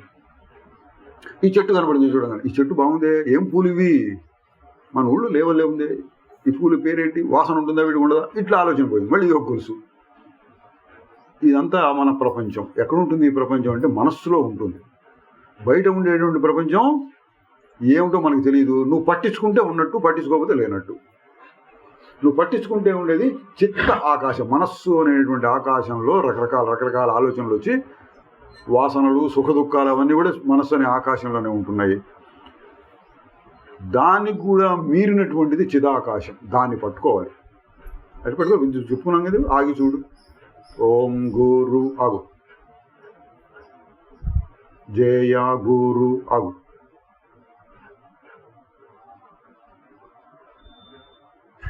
జయ జయ గురు ఓం. ఈ తేలిక కుదురుతుందండి. ఎందుకంటే ఎక్కువసేపు ఇట్లా కూర్చోమని చెప్పాల. గంట సేపు నువ్వు కదలకుండా కూర్చోనంటే ఎందు మన ఊరికే ఒక క్షణం, 1 సెకండ్ 2 సెకండ్ ఆగు అన్నట్టుగా చెప్తున్నాం. చాలది మనకి. ఆ అభ్యాసాన్ని ఎన్నోసార్లు చేయొచ్చు. మనం చేస్తూ ఉంటే చిత్త ఆకాశానికి కూడా మూలమైనటువంటి ఈ చిదాకాశం బయటపడుతూ ఉంటుంది.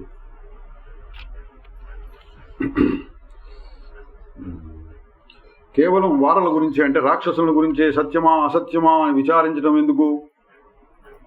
దామాదుల వల్లనే మనము చిదాకాశంలోనే వ్యక్తమై ఉన్నాం. అందరూ చిదాకాశంలోనే. ఇది భూతాకాశమా చిత్తాకాశమా, బయట కనపడుతుందో లోపల కనపడుతుంది, ఇంత ఆలోచన లేకుండా అన్నిటి కలిపి ఒకేసారి చిదాకాశంలో నుంచి అన్నీ వస్తున్నాయి. ఇక మామూలు లౌకిక భాషలో పురాణ భాషలో చెప్పిన అన్ని పరమాత్మలో నుంచే వస్తున్నాయి. పరమాత్మ కంటే భిన్నంగా ఏం లేదు. దాన్ని ఇక్కడ చిదాకాశం అనే పేరుతో చెప్పారు. నిరాకారం సర్వవ్యాపైన చిదాకాశంలో చైతన్యం ఏ రూపంలో ఉదయిస్తుందో ఆ రూపంలోనే చక్కగా ప్రకాశిస్తుంది. అసలు బయటకు వచ్చింది ఎందుకో. టీవీ తెర నల్లగా ఉంది, ఏదో స్విచ్ ఆన్ చేసాం, ఏదో ఛానల్ పెట్టగానే రకరకాల రంగులు వస్తున్నాయి, బొమ్మలు కనపడుతున్నాయి. రాకముందు ఏమున్నాయి? ఉత్త తెర.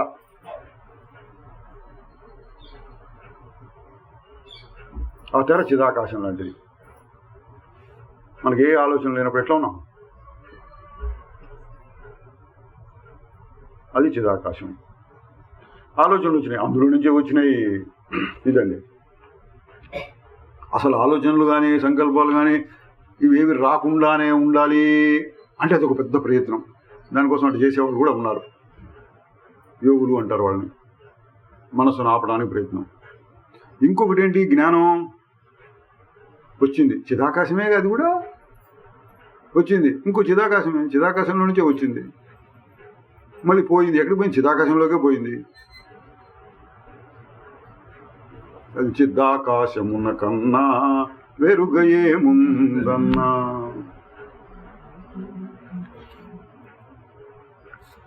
దామాదుల రూపంలో స్ఫురించిన చైతన్యం ఆ రూపంలోనే అనుభవం పొందుతుంది.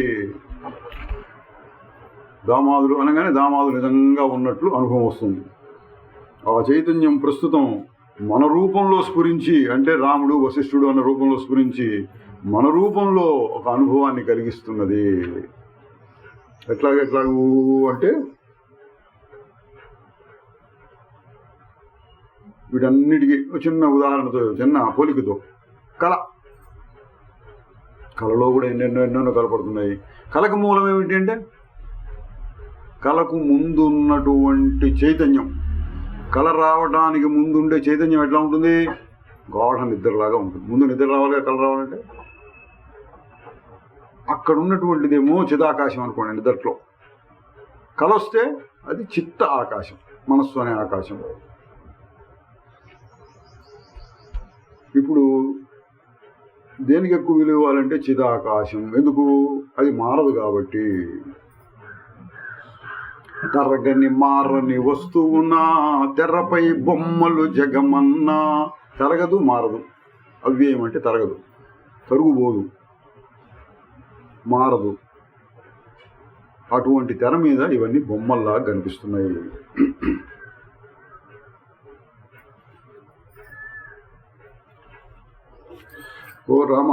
ఓ రామ, ఇది నాకు కావాలి అనే దీనత్వంతో ప్రపంచాన్ని చూచేవాడికి పురుషార్థం దొరకదు.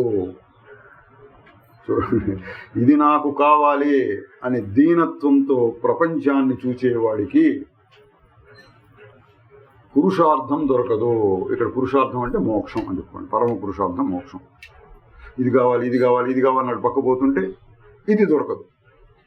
నీకు మోక్షమే కావాలంటే నాకు మోక్షమే కావాలి, ఇది అక్కర్లా, ఇది అక్కర్లా, ఇది అక్కర్లా అని కలిగి ఉండాలి.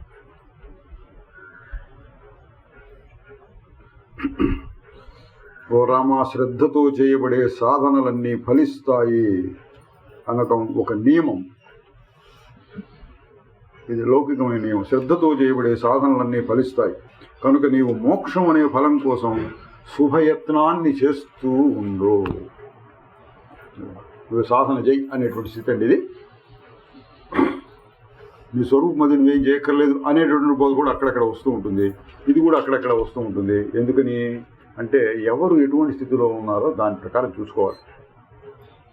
శ్రద్ధతో చేయబడే సాధనలన్నీ ఫలిస్తాయి, ఇది ఒక నియమం. కనుక నీవు మోక్షం అనే ఫలం కోసం శుభయత్నాన్ని చేస్తూ ఉండు, ప్రయత్నం చేస్తూ ఉండు. మోక్షం కోసం ప్రయత్నం చేస్తూ ఉండు. తన ప్రయత్నం చేతనే నందికేశ్వరుడు పరమశివుని చరణాలని ఆశ్రయించి మృత్యువుని జయించాడు.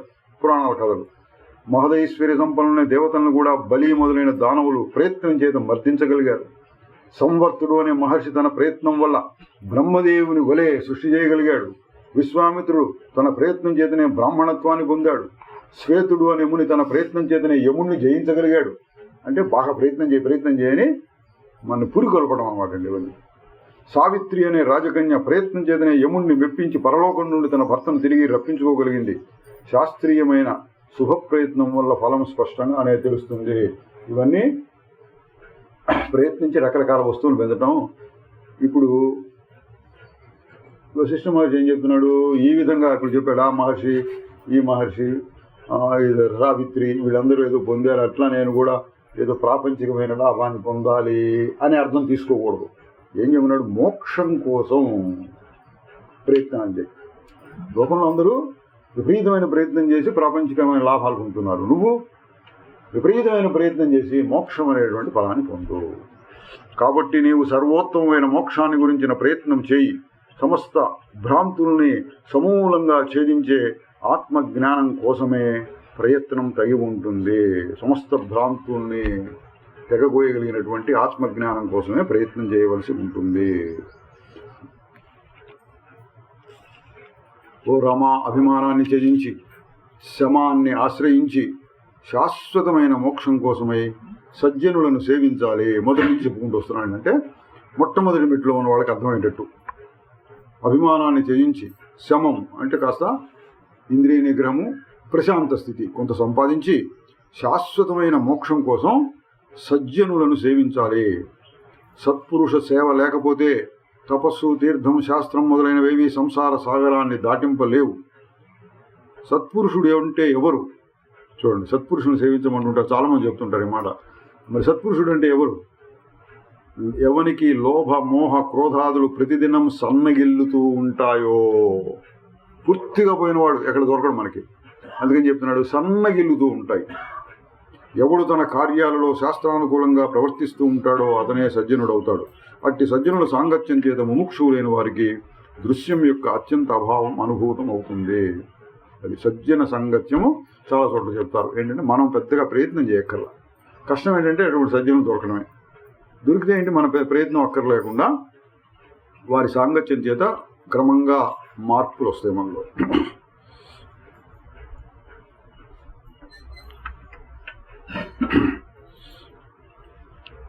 తర్వాత శ్రీరాముడు, ఓ మునీంద్ర, అసలు ఈ అహంకారం యొక్క స్వరూపం ఏమిటి? దాన్ని ఎట్లా వదలవచ్చు? వదిలితే వచ్చే ఫలం ఏమిటి? అహంకారం గురించి అడుగుతున్నాడు. వశిష్ఠుడు, ఓ రామ, ఈ జగత్తులో 3 విధాలైన అహంకారాలు ఉన్నాయి. వాటిలో 2 శ్రేష్టాలు, 3వది శ్రేష్టం కాదు. దాన్ని వదలాలి. వాటి గురించి వివరిస్తాను విను. ఈ జగత్తంతా కార్యరూపం, కారణరూపుడు, నాశనం లేనివాడు అయిన పరమాత్మను నేనే, నాకు అన్యంగా జగత్తు లేదు అనే అహంకారం సర్వోత్తమం. ఇది కూడా అహంకారం. ఎందుకు? నేనెవరు? పొద్దున చెప్పుకున్నాను, నేను సాక్షి స్వరూపము అని చెప్పుకున్నాం. అది కూడా ఒక రకమైన అహంకారమే అన్నాడు. కానీ మంచిదే. నేను సాక్షి స్వరూపం మంచిది కాదు. కానీ నేను అంతటా ఉన్నటువంటి చిదాకాశం నేను అనుకుంటా, అది మంచిదే. ఈ అహంకారం మోక్షాన్ని కలుగు చేస్తుంది కానీ బంధాన్ని కాదు. ఇది జీవన్ముక్తులకు ఉంటుంది. తర్వాత, నేను అన్నింటికంటే భిన్నమై అంటే సాక్షి స్వరూపమై వెంట్రుక కొన యొక్క 100వ భాగం కంటే కూడా సూక్ష్మమై ఉన్నాను. అంటే నేను నిరవయవుణ్ణి. ఇట్టి అహంకారం కూడా శుభ అహంకారమే. ఇది కూడా మోక్షాన్ని కలుగజేస్తుంది. ఇదేంటి? రెండోది, నేను అన్నింటికంటే భిన్నమై, క్షేత్రజ్ఞ విభాగం చేశాడు వాడు. నేను వేరు, అన్నిటికంటే వేరు, మనసు కంటే వేరు, శరీరం కంటే వేరు, లోపల ఏవో సన్న మార్పులు వస్తున్నాయి, అది దానికంటే నేను వేరు. ఇట్లా ఏది కనపడ్డా సరే దానికంటే వేరు అని చెప్పుకుని వెంట్రుక కొనకొక్క 100వ భాగం కంటే సూక్ష్మమై ఉన్నాను. సూక్ష్మం, స్థూలం, పెద్దగా అవి ఇవి గోడ అని ఆలోచన వచ్చిందనుకోండి, అది పెద్దది. ఇక్కడ చెప్పాడు వెంట్రుక కొన అని అనుకోండి, సన్నది ఆలోచన. అది కూడా ఏ ఆలోచన లేకుండా నేను ఊరక ఉంటానంతే. నేను ఎట్లాంటి వాడినో నాకు తెలియదు. నేను ఉత్తగా ఉన్నాను. శరీరంతో నాకు సంబంధం లేదు, మనసుతో సంబంధం లేదు. ఈ విధంగా కూడా అనుకుంటూ ఉండొచ్చుట. అంతా నేనున్నాను అని నచ్చలేదనుకోండి, అంతా ఏంటి అంతా అని నేనని ఇట్లా కూడా అనుకోవచ్చు అన్నాడు. ఏంటి? నాకు దేనితోనూ సంబంధం లేదు, చాలా సూక్ష్మ స్వరూపమైనటువంటి చిత్ స్వరూపాన్ని నేను. ఇది కూడా మంచిది అన్నాడు. నేను నిరవయవుణ్ణి, అవయవాలు లేవు నాకు, చాలా సూక్ష్మంగా ఉన్నాను.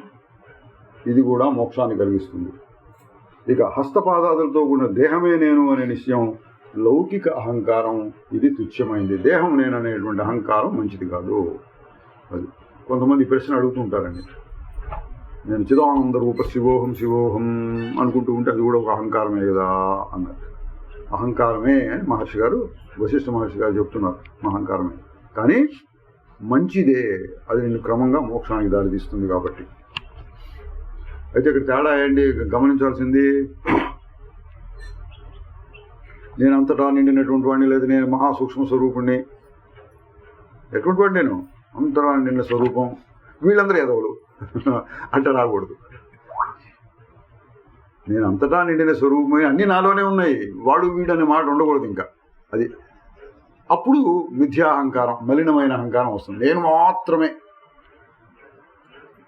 మహానుభావుడు, నేను మాత్రమే జ్ఞానాన్ని పొందాను అనుకోకుండా నిజమైన జ్ఞానం పొందేటప్పుడు ఎంత చిదాకాశం, ఎంత నేనే, అన్నీ నాలోనే ఉన్నాయి. సమశత్రువు మిత్రేచి అన్నాడు. శత్రుమిత్రుడు సమదృష్టి అన్నాడు. సాధుష్వపిచ పాపేషు, సాధువులు పాపులు ఎందు సమదృష్టి అన్నాడు. అది ఎట్లా వస్తుంది అంటే ఇది పరమాత్మ అలాగే ఆత్మని అన్నిట్లో చూస్తూ ఉండాలి. అటువంటి అహంకారం మంచిదే. నేను మాత్రమే అంతటా నిండిన చైతన్యం అట్లా రాకూడదు. అది పొరపాట్లు అక్కడక్కడ పడుతూ ఉంటాం మనం. గురువుగారు అహం బ్రహ్మాస్మి అని మంత్రోపదేశం చేశారండి మాకు, నేను అనుకుంటూ ఉంటాను. అహం బ్రహ్మాస్మి, అహం బ్రహ్మాస్మి, అహం బ్రహ్మాస్మి, నేను అంతటా అటువంటిది ఇటువంటిది అనుకుంటూ ఉంటే వీడికి అంతకుముందు ఉన్న వాసనలు గట్టిగా ఉంటే నేను మాత్రమే పరబ్రహ్మను అని అర్థం తీసుకుంటాడు. తక్కిన వాళ్ళందరూ ఎదవలు అట్లా అనుకోకూడదు. నిజమైన జ్ఞానం కలిగితే అంతా పరమాత్మ, నేను కూడా పరమాత్మ, అంతా అన్నీ నాలోనే ఉన్నాయి. అటువంటి అహంకారం మంచిది. ప్రస్తుతం దేహ అహంకారం ఎంత దృఢంగా ఉందో అంత దృఢంగా మొదటి 2 అహంకారాలు ఉండేటట్లు అభ్యాసం చేయాలి. ఇదండి అభ్యాసం అంటే. ఇది శరీరం నేననేటువంటి అహంకారం, దీన్ని తగ్గించుకుంటూ శుద్ధ చైతన్యం నేను, చాలు మీకు ఎంత నచ్చితే అంతటా ఉన్నాను, నచ్చలేదని వదిలేండి. శుద్ధ చైతన్యం నేను, అది ఇంతటా అంతటా అనే మాట కూడా లేదు. శుద్ధ చైతన్యం, అది సాక్షి స్వరూపం. ఊరికి చూస్తూ ఉంటాను, నేనేం చేయను. ఇట్లా మీకు ఏ మాట నచ్చితే ఆ మాట పెట్టుకుని దాన్ని నిరంతరం అభ్యసిస్తూ శరీరమే నేను అనే భావం నుంచి దాటడానికి ప్రయత్నం చేస్తూ ఉండమన్నారు. ఇది శరీరం నేను అనేటువంటి అహంకారం మంచిది కాదు. దానికి వ్యతిరేకమైనటువంటి భావం అంతా నేనున్నాను, మంచిది మంచిది మంచిది. అది యథార్థమా కాదా అంటే ఒక రకంగా చెప్తే అది కూడా అహంకారమే అన్నాడు. ఎందుకు అంతా ఎక్కడుంది అసలు? పరమాత్మ దృష్టిలో చూస్తే అంతా అనే మాట లేదు, అసలు ఉన్నది ఒకటే. చూడండి మళ్ళీ, ప్రస్తుతం దేహాహంకారం ఎంత దృఢంగా ఉందో అంత దృఢంగా ఈ మొదటి 2 అహంకారాలు ఉండేటట్టు అభ్యాసం చేయాలి. తర్వాత తగిన సమయంలో వాటిని కూడా వదిలివేయటమే మహాత్ములకు సమ్మతం. అది పెట్టుకొని కూర్చోమల్లా, తగిన సమయంలో వాటిని కూడా వదిలేయాలి అన్నాడు. ఆ పొద్దున్న చూసాను చూడండి, సాక్షిని నేను అనేటువంటి సన్నన అహంకారాన్ని కూడా వదిలేసేస్తే సాక్షి అతీతం వస్తుంది. ఎప్పుడు? తగిన సమయంలో. ముందు సాక్షి అనేది బాగా గట్టిపడితే తర్వాత ఈ సాక్షి అనేది కూడా వచ్చిపోయేదేగా. ఇది కూడా ఒక రకమైన మానసిక భావనే కదా. కాబట్టి నేను ఎట్లా ఉండాలి? ఆ భావన కూడా వదిలేస్తే ఏముండాలి? మౌనం. సరి అయిన స్థితి లేకుండా వదిలేస్తే మళ్ళీ ప్రపంచం మీద పడతాడు. మళ్ళీ ప్రపంచం మీదకి రాకూడదు. అది వదిలేసి ఇంకా 5 స్టెప్ ఏంటి? మౌనం. అందుకని తగిన సమయంలో వదిలివేయమంటాడు. తరువాత వశిష్ఠుడు, రామా కథ వచ్చిందండి మళ్ళీ. దామాదులు నశించిన తరువాత శంబరుడి లోకంలో జరిగిన వృత్తాంతాన్ని చెబుతాను విను. శంబరాసుడు ఏం చేశాడు? దేవతలతో యుద్ధంలో అంతా ధ్వంసమైన తర్వాత కొన్ని సంవత్సరాలు ఊరకుండి శంబరాసుడికి ఏం చేయాలో తోచల. ఇంత కష్టపడి దామవ్యాళకటులను సృష్టిస్తే వాళ్ళు కూడా ఇట్లా అయిపోయినారేంటి, ఏంటి ఈ సంగతి అని వాడికి ఇంకా కొన్ని సంవత్సరాల పాటు ఊరుకున్నట్ట. శంబరాసుడు దేవతలను నిగ్రహించే ఉపాయాన్ని ఆలోచించాడు. మళ్ళీ ప్లాన్స్ వేస్తున్నాడు. దామాది అసురుల్ని మాయ చేత సృష్టించాను, కానీ వారు మూర్ఖత్వం చేత యుద్ధంలో మిథ్య అయిన దురహంకారానికి లోనయ్యారు. వాళ్ళకి ముందు వాసనలు లేకుండా సృష్టించినా తర్వాత క్రమక్రమంగా వాసనలు అహంకారాన్ని పెంచుకుని నాశనం అయిపోయినారు అనుకుంటున్నాడు. కనుక ఇప్పుడు మాయ చేత మరలా కొత్త దానవుల్ని సృష్టిస్తాను అన్నట్టు. అంతేకాకుండా వారిని అధ్యాత్మ జ్ఞానవంతులుగా చేస్తాను అన్నట్ట. ముగ్గురు రాక్షసులను సృష్టించి వారికి ఆత్మజ్ఞానం కూడా నేర్పుతానన్నట్టండి. అంటే శంభాసురుడు ఏంటి, ఆత్మజ్ఞానం ఏంటి ఇట్లా అనుకోవద్దు. ఉండొచ్చు, రాక్షసులు కూడా ఆత్మజ్ఞానం ఉండొచ్చు. ఇందులో వచ్చినాయి. ప్రహ్లాదుడు ఉన్నాడు, ఇందులో కథ వస్తుంది, ఆయన రాక్షసుడే. కర్కటి ఉపాఖ్యానం ఒకటి వచ్చింది, రాక్షసి. అందుకని ఎవరికైనా రావచ్చు, మనకే రావాలనుకోవద్దు. కనుక ఇప్పుడు మాయ చేత వల్ల కొత్త దానవులు సృష్టిస్తాను, వారిని అధ్యాత్మ జ్ఞానవంతులుగా చేస్తాను. అప్పుడు వారు తత్వజ్ఞాన ప్రభావం చేత అహంకారం పొందకుండా ఉంటారు. అది అహంకారం పొందకుండా ఉండటం కోసం ఏం చేయాలి? తత్వజ్ఞాన ప్రభావం కావాలన్నాడు. చూద్దాం ఏం చేస్తారు వీళ్ళు. దేవతల్ని జయించగలుగుతారు. ఈ విధంగా ఆలోచించి ఆ దైత్యేంద్రుడు సముద్రం బుడగల్ని పుట్టించేటట్లుగా, ఇదంతా వర్ణనాది కవిత్వం, సముద్రం బుడగల్ని పుట్టించేటట్లుగా మాయా కౌశల్యం చేత అనేక దానవుల్ని సృష్టించాడు. వారిలో ముఖ్యులు భీమ, భాస, దృఢులు. వారు ముగ్గురు పవిత్ర అంతఃకరణ కలవారై, చూడండి పవిత్రమైన అంతఃకరణ ఉందిట భీమభాస దృఢులకి. జగత్తునంతా తృణప్రాయంగా చూసేవారై ఉన్నారు. గడ్డిపోచ, తృణప్రాయం గడ్డిపోచలాగా చూసేవాళ్ళ ఈ ప్రపంచం మొత్తాన్ని.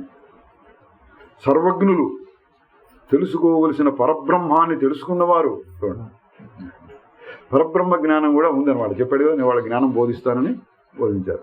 మరి పరబ్రహ్మ జ్ఞానం కలిగిన వాడు యుద్ధం చేసినా చేయకూడదా? అర్జునుడు చేయమని చెప్పాడు కదా భగవద్గీతలో, అట్లాగే ఈయన కూడా చెప్తున్నాడు యుద్ధం చేయమని. తెలుసుకోవలసిన పరబ్రహ్మాన్ని తెలుసుకున్నవారు పాపరహితులు, ప్రాప్తించిన కార్యాన్ని చేసేవారు, శుద్ధ బుద్ధి కలవారు, ఉత్తములు అయి ఉన్నారు. చూడండి మంచి విశేషణం చెప్పారు. తెలుసుకోవలసిన పరబ్రహ్మాన్ని తెలుసుకున్నవారు పాపరహితులు, ప్రాప్తించిన కార్యాన్ని చేసేవారు, ఎప్పటికేది ప్రాప్తిస్తే చేస్తారు, అనవసరంగా కోరికలు ఉండవు. శుద్ధ బుద్ధి గలవారు. శుద్ధ బుద్ధి అంటే ఆత్మజ్ఞానాన్ని ప్రతిబింబించడానికి అనుకూలమైనటువంటిది. ఉత్తములు అయి ఉన్నారు. వారిలో కేవలం శంబరాసుడు కల్పించిన యుద్ధ ప్రవృత్తి, యుద్ధ కౌశల్యం మాత్రమే ఉన్నాయి. ఎట్లా యుద్ధం చేయాలి అదొక్కడే వాళ్ళకి చెప్పాట, ఇంకా వేరే అది తెలదు ఈ పరబ్రహ్మ జ్ఞానం. ఈ విధమైన సేనా నాయకులతో కూడిన దైత్య సైన్యం దేవతలతో పోరుకు సిద్ధమైంది. మళ్ళీ వచ్చింది యుద్ధం. ఎన్నో సంవత్సరాలు యుద్ధం సాగింది. దేవతలు పూర్వం దామ వ్యాళ కటులకు చేసినట్లుగా భీమ భాస దృఢులకు కూడా అహంకారం కల్పించాలని ఎంతగానో యత్నించారు. వాళ్ళకి ఎట్లా కల్పించాలి మరోసారి గుర్తు చేసుకోండి. దామ వ్యాళ కటులకు అహంకారం ఎట్లా వచ్చింది? కొంచెం యుద్ధం చేయడం, వీళ్ళు దేవతలు పారిపోవడం, కొంచెం యుద్ధం చేయడం, అయ్యో ఈ డబ్బు తీసుకో మమ్మల్ని కొట్టమా, అబ్బా నీ దెబ్బకి నేను తట్టుకోలేంటారు నాయన, ఇట్టేవో చెప్తూ ఉంటే వాళ్ళకి మెల్లిగా అహంకారం పెరిగింది. బాగా అహంకారం పెరిగి రెడీ చేశాడు. దానివల్ల దేహాభిమానం పెరిగింది. మేము కూడా బతకాలిగా శంబరాసుడిలాగా, వాడేమో రాజభోగాలు అనుభవిస్తుంటే మేము ఇట్లా ఎందుకు ఉండాలి, ఇటువంటి భావాలు వచ్చినాయి. మాకు కూడా ధనం కావాలి అనుకున్నారు. అట్ట క్రమంగా సంసారంలో పడ్డారు. భీమభాస దృఢులకు కూడా అహంకారం కల్పించాలని ఎంతగానో ప్రయత్నించారు ఎవరు? దేవతలు. అయినా వివేకం కలిగిన భీమభాస దృఢులు వారి ఎత్తులకు లోబడలేదు. నాది ఇది మొదలైన వాసనలతో కూడిన భావనలు వారి అంతఃకరణలో ఉదయించేవి. చాలా మంది చెప్తుంటారు వాసనలకు సంబంధించినవి వస్తూ ఉన్నాయండి మనసులో అని. వస్తే ఏం చేయాలి ఇక్కడ చెప్తున్నారు. నాది ఇది మొదలైన వాసనలతో కూడిన భావనలు వారి అంతఃకరణలో ఉదయించేవి. అయితే వెంటనే ఈ ప్రపంచం ఏమిటి, మా స్వరూపం ఏమిటి అనే విచారణ చేత అవి తొలగిపోతూ ఉండేవి. ఇదండి సారాంశం. మనకు కావాల్సింది ఏంటి? మనకి కూడా అజ్ఞానభరితమైనటువంటి వాసనలు, దేహాభిమానం వస్తూ ఉంటుంది. అందరూ చెప్తూ ఉంటారు, అందరి అనుభవంలో ఉన్న విషయమే, కాదనడానికి లేదు. ఏం చేయాలి అంటే ఇది చేయమన్నాడు. నాది ఇది మొదలైన భావాలు కలిగినప్పుడల్లా ఈ ప్రపంచం ఏమిటి, మా స్వరూపం ఏమిటి, ఈ ప్రపంచం మిథ్య, మాయ, లేనిదే ఊరిగా కనిపిస్తుంది. నా స్వరూపం ఏంటి? మారని స్వరూపం, తరగని మారని వస్తువు నాది అనేటువంటి భావాన్ని వీళ్ళు నింపుకుంటూ ఉండేవాళ్ళు. అంటే విషం వేసింది, విషం రాగానే విషానికి విరుగుడు మందు వేసుకుంటున్నమాట వస్తుండేది, కొద్ది కొద్దిగా వస్తుండేది. వీళ్ళు వాటి వెంబడి పోకుండా వారు ఎంత మాయ చేసినా, అబ్బా బాగా యుద్ధం చేస్తున్నా, బాగా యుద్ధం పోయినా, అయ్యో అయ్యో అంటూ బాధపడ్డా, ఏం చేస్తున్నా సరే వీడి మటుకు చలించకుండా. ఒక్కోసారి అహంకారం వస్తూ ఉండేదే వాళ్ళకు కూడా, అబ్బా నేను కదా వీడినట్టు కొట్టాను, వెంటనే నేను ఎవరిని, నేను కొట్టడం ఏంటి, వాడు పారిపోవడం ఏంటి, ఇదంతా మాయ జరుగుతోంది, ఇటువంటి భావాలు పెట్టుకుంటూ ఉండేవాట. వెంటనే విచారణ చేతవి తొలగిపోతూ ఉండేవి. ఇదండి ముఖ్యమైన పాయింట్. మనకి ఎప్పుడైనా అటువంటి భావాలు కలుగుతూ ఉంటే ఏం చేయాలి? విచారణ చేత. ఏం విచారణ? ఎవరికి ఏమిటి? 7 అక్షరాల మహామంత్రం అన్నమాట. సప్తాక్షరి మంత్రం ఉంటారు కదా, 7 అక్షరాలు. ఏమిటి? ఎవరికి ఏమిటి? మహర్షి గారు, రమణ మహర్షి గారు చదువుతున్నాం, ఆయన ఎక్కువగా చెప్పి ఎవరికి. నాలో ఇటువంటి భావాలు కలుగుతున్నాయి. భావాలు కలుగుతున్నాయని బాధపడద్దు, భయపడద్దు, సిగ్గుపడద్దు. ఏం చేయాలి? ఎవరికి ఎవరికి అని వెనక్కి వెళ్ళాలి. వెళ్తే ఏం జరుగుతుంది? చివరికి ఆన్సర్ ఏం రావాలి? నాకు కాదు. ఏంటి ఆ భావాలు? అవంతా మనసులో వచ్చినాయి. మనసు అంటే ఏంటి? మారిపోయేటటువంటిది. ఈ భావాలన్నీ పోతున్నాయి, నిలబట్టలేదు. నాకేంటి? నాకేం కాలేదు. ఓ ఈ భావం వచ్చింది, నన్ను కింద మీద చేసేసింది, 5 నిమిషాల సేపు బాధపడ్డాను, అయినా సరే నాకేం కాలేదు. ఇదన్నమాట. మనం వెనక్కి తిప్పుకోవాలి మళ్ళీ. ఎవరికి ఏమిటి? ఏమిటి అని చూస్తే ప్రపంచం అంతా మాయ మాయ మాయ, వస్తుంది పోతుంది, వస్తుంది పోతుంది. ఒక్క క్షణం కూడా నిమిషమైన ఒక రీతి నిలకడే లేనిది, అసలు రూపమునకు వెదుగా అంతు చిక్కనట్టిది, చిత్ర చిత్ర గతులతోడ చింతబెట్టునట్టిది, ఇంత కునుకు పట్టినంత ఎగిరిపోవునట్టిది, కల వంటిది కళ్ళ జగమిది. ఏమిటి అని ప్రశ్నిస్తే ఇటువైపుకి వస్తుంది. దీన్ని విచారం చేస్తే ఏమిటి? మామూలుగా లోకంలో అందరూ పరిశోధన చేసి ఏంటి ప్రపంచం ఏంటి, ఈ చెట్టు ఏమిటి, ఎందుకు మనకు వస్తుంది, ఈ చెట్టుకి ఎన్ని ఆకులు వస్తాయి, ఏ సీజన్లో, అంటే బాటనీ అంటారు, చెట్ల గురించిన శాస్త్రం, రాయలు రప్పల గురించిన శాస్త్రం, జంతువుల గురించి శాస్త్రం, ఇట్లా ఉన్నాయి. వాళ్ళు ఎన్ని సంవత్సరాలనే చదువుకుంటూ పోతారు ఆ సబ్జెక్ట్స్. అట్లా ఉంటాయి, చాలా ఉంటాయి. ఆ విధంగా ప్రపంచాన్ని పరిశోధన చేయమని చెప్పట్లా. ఎట్లా పరిశోధన చేయాలి? అసలు ఏంటిది? నిలకడ ఏంటిది? ఉన్నదనే భావన చే ఉండునట్టిది, ఉనికేదని తరచి చూడ ఉత్తదైపోవునది. ఉన్నది ఉన్నదని బసాలనుకున్నప్పుడు ఉన్నట్టు అనిపిస్తుంది. మీకు తెలుసు తెలీదో, ఆ గదిలో దయ్యం ఉన్నది అని నేను మీకు చాలా సీక్రెట్గా చెప్పాను. నలుగురు పెద్ద కాకుండా రహస్యంగా చెప్పాను అనుకోండి, మీరేమంటారు? నిజమేనేమో అనుకుంటారు. 2 సార్లు 3 సార్లు చెప్పాను. తర్వాత ఇంకొకటి చేత నలుగురు చెప్పించాను. అక్కడికి వెళ్ళమాకండి, ఓ పళ్ళు పాలు అవన్నీ ఉంటాయని వెళ్ళద్దు అని ఇట్లా చెప్పేటప్పటికి లోపల ఏం భావం పడుతుంది? ముఖ్యంగా చిన్నపిల్లని భయపెట్టే పద్ధతులు అండి.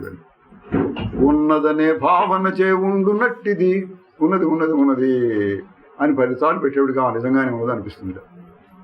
ఉనికేదని తరచి చూడ ఉత్తదైపోవునది. విచారణ కూడా ఏం చేయాలి? ఉనికి ఏది, ఏంటి అసలు, దానికి నిలబడుతుందా? ఏది దయ్యం? ఏది దయ్యం? వస్తే పోతే అది నిజం అవుతుందా? ఏది నిజం? ఆ భావం లోపల కలిగింది. ఆ భావాన్ని తెలుసుకునేది ఎవరు? నేనంటే ఎవరు? చిదాకాశం. ఎవరికి అంటే నేనంటే ఎవరు? ఆగి చూడు, చిదాకాశం, సత్పదార్థం. ప్రపంచం ఏమిటి? ఉన్నది ఉన్నది అనుకుంటే ఉంటుంది, లేదా లేదు. అది అసత్ పదార్థం. కేవలం నీ భావన చేత, ఉన్నది అనే భావన చేత ఉంటుంది అన్నాడు. ఇటువంటి విచారణ చేయాలి. ఎప్పుడు మనకి నచ్చనటువంటి భావాలు, అభిప్రాయాలు, వాసనలు, మన కష్టపెట్టేటువంటి దుఃఖము సుఖం వచ్చినప్పుడు అనుకోగా నిజంగా సుఖం కూడా ఒక రకమైన ఇబ్బంది కలిగిస్తుంది. దాన్ని కూడా సుఖం వచ్చినప్పుడు, ఎక్కువ సుఖం వచ్చినప్పుడు కూడా ఎవరికి ఏమిటి అని ఇటువంటి విచారణ సాగిస్తూ ఉంటే క్రమంగా ఏం జరుగుతుంది? ప్రపంచం సత్యము అనేటువంటి భావన పలచబడుతూ వస్తుంది. నేను మారిపోయేటటువంటి స్వరూపం అనే భావన కూడా పలచబడుతూ వస్తుంది.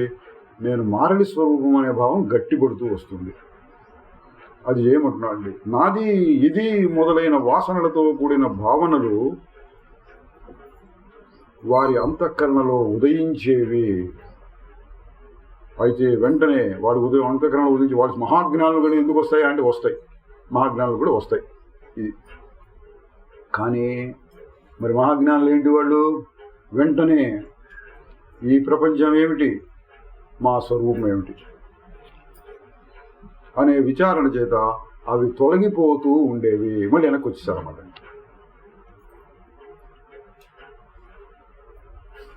బీపీ ఉందనుకుంటే తగ్గే రోగం కాదు, ఇంట్లో మందులు పెట్టుకుని కొంచెం బీపీ ఎక్కువగా ఉన్నట్టుందే వేసుకోండి ట్యాబ్లెట్ వేసుకుంటే కొంచెం తగ్గుతుంది. అట్లా నా మనసు అల్లకల్లోలంగా ఉంది, సుఖ దుఃఖాలతో నిండిపోయింది, ఎవరికి ఏమిటి అని ప్రశ్న వేసుకో.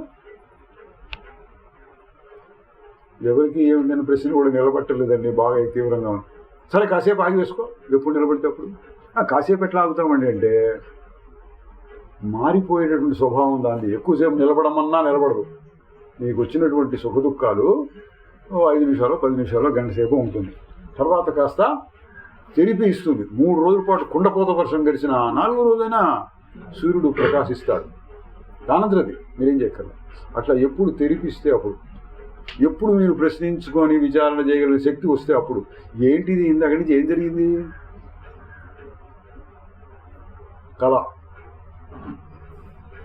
వచ్చినాక ఏమంటారండి, ఏంటి ఇటువంటి కళ వచ్చింది అంటే ఆయన సమాధానం ఉంటుంది దానికి. ఎందుకు ఈ కళ వచ్చింది, ఎందుకు ఈ కళ వచ్చింది అని కాదు, కళేగా, అది లేనిదేగా, అది విచారణ. ఈ ప్రపంచం ఏమిటి, మా స్వరూపం ఏమిటి అనే విచారణ చేత ఆ వాసనలన్నీ తొలగిపోతూ ఉండేవి. దేహం అసత్యం, దేవతలు అసత్యమే. చూడండి ఎట్లా చేస్తున్నారు ఈ విచారం. మనం గుర్తుపెట్టుకోవాలి. దేవతలు అంటే మనకి దేవతలు ఉన్నారని కాదు. ఇప్పుడు మనకి ఏవేవి పరిస్థితులు వస్తాయో అవే దేవతలు. దేహం అసత్యం, దేవతలు కూడా అసత్యమే. ఈ జగత్తంతా మిథ్యయే. ఇట్టి విచారం వారి హృదయంలో భయాన్ని ఉత్పన్నం కాకుండా చేసింది.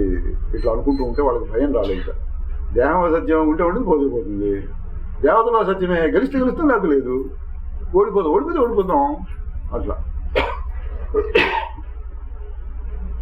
అటువంటి జ్ఞానంతో ఉత్సాహంతో అసురులు యుద్ధాన్ని చేశారు. కేవలం ఇది ప్రభు కార్యం కాబట్టి దీన్ని నియమంగా ఆచరించాలి అనే దృష్టితో వారు యుద్ధ తత్పరులైనారు. మరి ఎందుకు యుద్ధం చేశారంటే ప్రభు కార్యం. ఆయన అట్లా వీళ్ళని ప్రోగ్రామ్ చేశాడు, వీళ్ళు నేర్పాడు, యుద్ధం చేయాలి మీరు అన్నాడు. సరే అన్నారు వాళ్ళు, సృష్టికర్త కదా వీళ్ళకి. ఆ దృష్టితో యుద్ధం చేస్తుండేవాళ్ళు. ఎట్లా? భయము,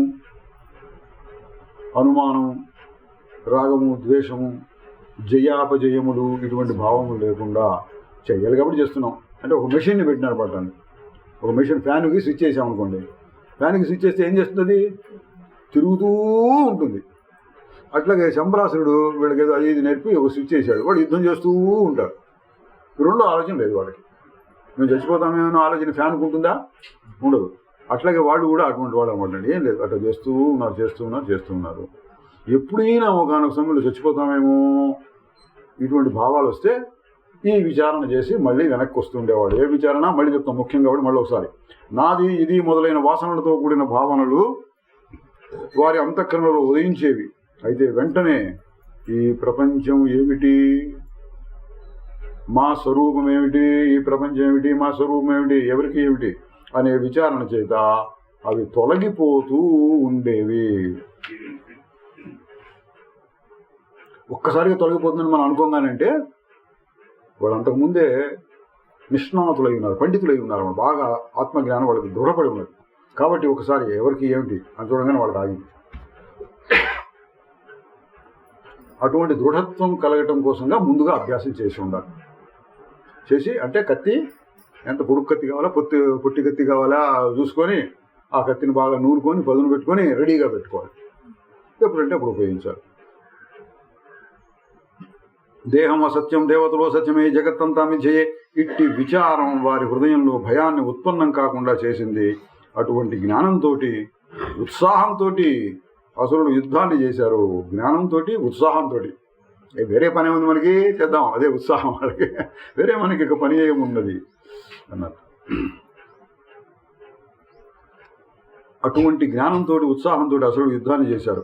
కేవలం ఇది ప్రభు కార్యం కాబట్టి దీన్ని నియమంగా ఆచరించాలి అనే దృష్టితో వారు యుద్ధ తత్పరులైనారు.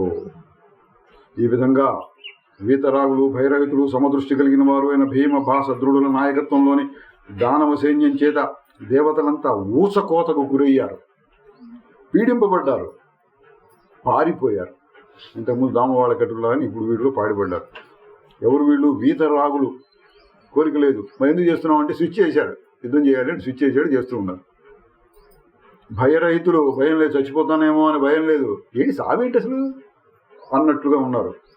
సమదృష్టి కలిగిన వారు, సమదృష్టి అంటే జయాపజయములు, ఓడిపోయినా సరే గెలిచినా సరే, లాభాలాభములు, లాభం నష్టం, లాభం వచ్చినా సరే నష్టం వచ్చినా సరే, ఇటువంటి దృష్టి కలిగిన వారు అయిన భీమ భాస దృఢుల నాయకత్వంలోని దానవ సైన్యం చేత దేవతలంతా ఊసకోతకు గురయ్యారు, పీడింపబడ్డారు, పారిపోయారు. పాపం దేవతలు మరో దిక్కు లేక ఇప్పుడు బ్రహ్మదేవుడు కూడా ఏం చేయలేకపోయినాడు. క్షీరసాగరంలోని విష్ణు భగవానుని శరణు పొందారు. అయ్యా శరణు శరణు అని ఆ విష్ణుమూర్తి వైకుంఠము క్షీరసాగరం ఉంటే అక్కడికి వెళ్ళి ప్రార్థనలు చేశారు. సినిమాలో చూపిస్తాడు, పెద్ద పాట కూడా వేసేస్తాడు అక్కడ విష్ణుమూర్తిని ప్రార్థించడం అదంతా.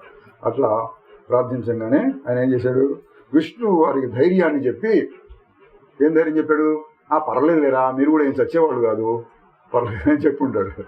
ధైర్యాన్ని చెప్పి తగిన సమయంలో, చూడండి మాట విన, తగిన సమయంలో అంటే కొంతకాలానికి వస్తా నేను, అప్పటిదాకా అనుభవించండి అన్నాడు. తగిన సమయంలో శంబరుణ్ణి భీమ భాస దృఢులని శంబరాసురుని కూడా కలిపి మహాఘోర యుద్ధంలో సంహరించి వారికి మోక్షాన్ని ప్రసాదించాడు.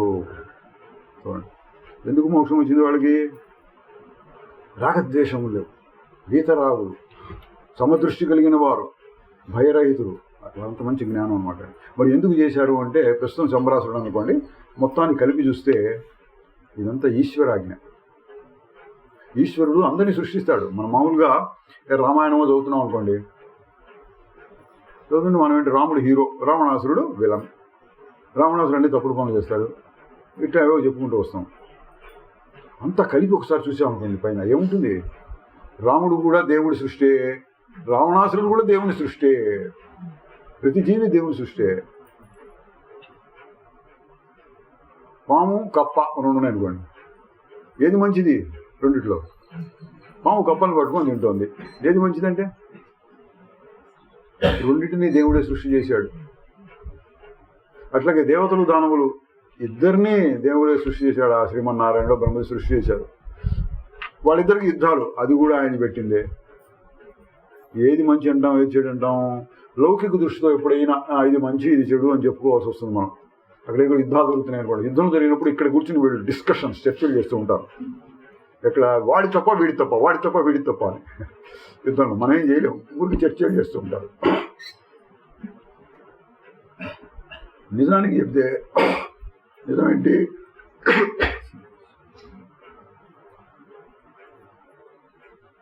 నిజమేంటి అంటే వాడు వీడు, అటువైపు వాడు ఇటువైపు వాడు, ఆ యుద్ధాలు ఇదంతా కూడా ఈశ్వరుని ఆజ్ఞే. శివుని ఆజ్ఞ లేక చీమైన కుట్టదు, విశుధావిరామం వినరేమ, అన్నీ అవి. ఇది జ్ఞానం. లౌకిక దృష్టి చెప్తే అబ్బో రాముడు దేవుడు, రావణాసురుడు రాక్షసుడు, ఇది మంచి చెడు అనొచ్చు మనం కూడా ఎప్పుడైనా సందర్భంలో. జ్ఞాన దృష్టికి ఏంటంటే అంతా పరమేశ్వరుని యొక్క సృష్టియే. దుర్మార్గుని సృష్టించింది కూడా పరమేశ్వరుడే, కనుకనే వీడికి మోక్షాన్ని ఇచ్చాడు, వాళ్ళదేం లేదు. మరి జ్ఞానం ఏంటి, నేను చేస్తున్నాను అనే భావం లేకుండా, ఇట్లాగే ఉండాలనే భావం లేకుండా చేస్తూ ఉంటే ఆ ఈశ్వరాజ్ఞ బట్టి వీళ్ళు పనిచేశారన్నమాట. ఈశ్వరుడు వాళ్ళని అట్లా నియమించాడు, అట్లా పనిచేస్తున్నాడు. అది మంచా చెడా అనేటువంటి ప్రశ్న కూడా వాళ్ళకి లేదు, చెయ్యాలి కాబట్టి చేస్తున్నాం అంటే. అటువంటి దృష్టిలో ఉన్నారు వాళ్ళు, కనుక వాళ్ళకి మోక్షాన్ని ప్రసాదించాడు. ఇంకా కూడా కొన్ని కొన్ని పురాణాలు అక్కడెక్కడ వస్తుంది, రాక్షసులకు కూడా మోక్షాన్ని ప్రసాదించాడు అని. రాక్షసులకు మోక్షాన్ని ఎందుకు ప్రసాదించాడంటే ఇది కారణం. బాగా పూర్తి విచారణ, లోతుగా విచారణ చేస్తే రాక్షసుల్ని సృష్టించింది కూడా అదే దేవుడు. ఆయన ఆజ్ఞలను బట్టి వీడు చేశాడు. అది తెలుసుకుంటే జ్ఞానం.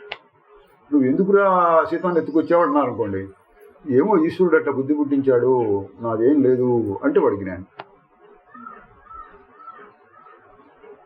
నిజంగా అన్నారు, ఊరికి పైకి అదో అవతల వాడిని మోసం చేయడం కోసం కాదు. ఒకసారి మనం కూడా తప్పులు చేస్తాం అనుకోండి, ఎందుకు అట్లా అనిపించింది చేసాం.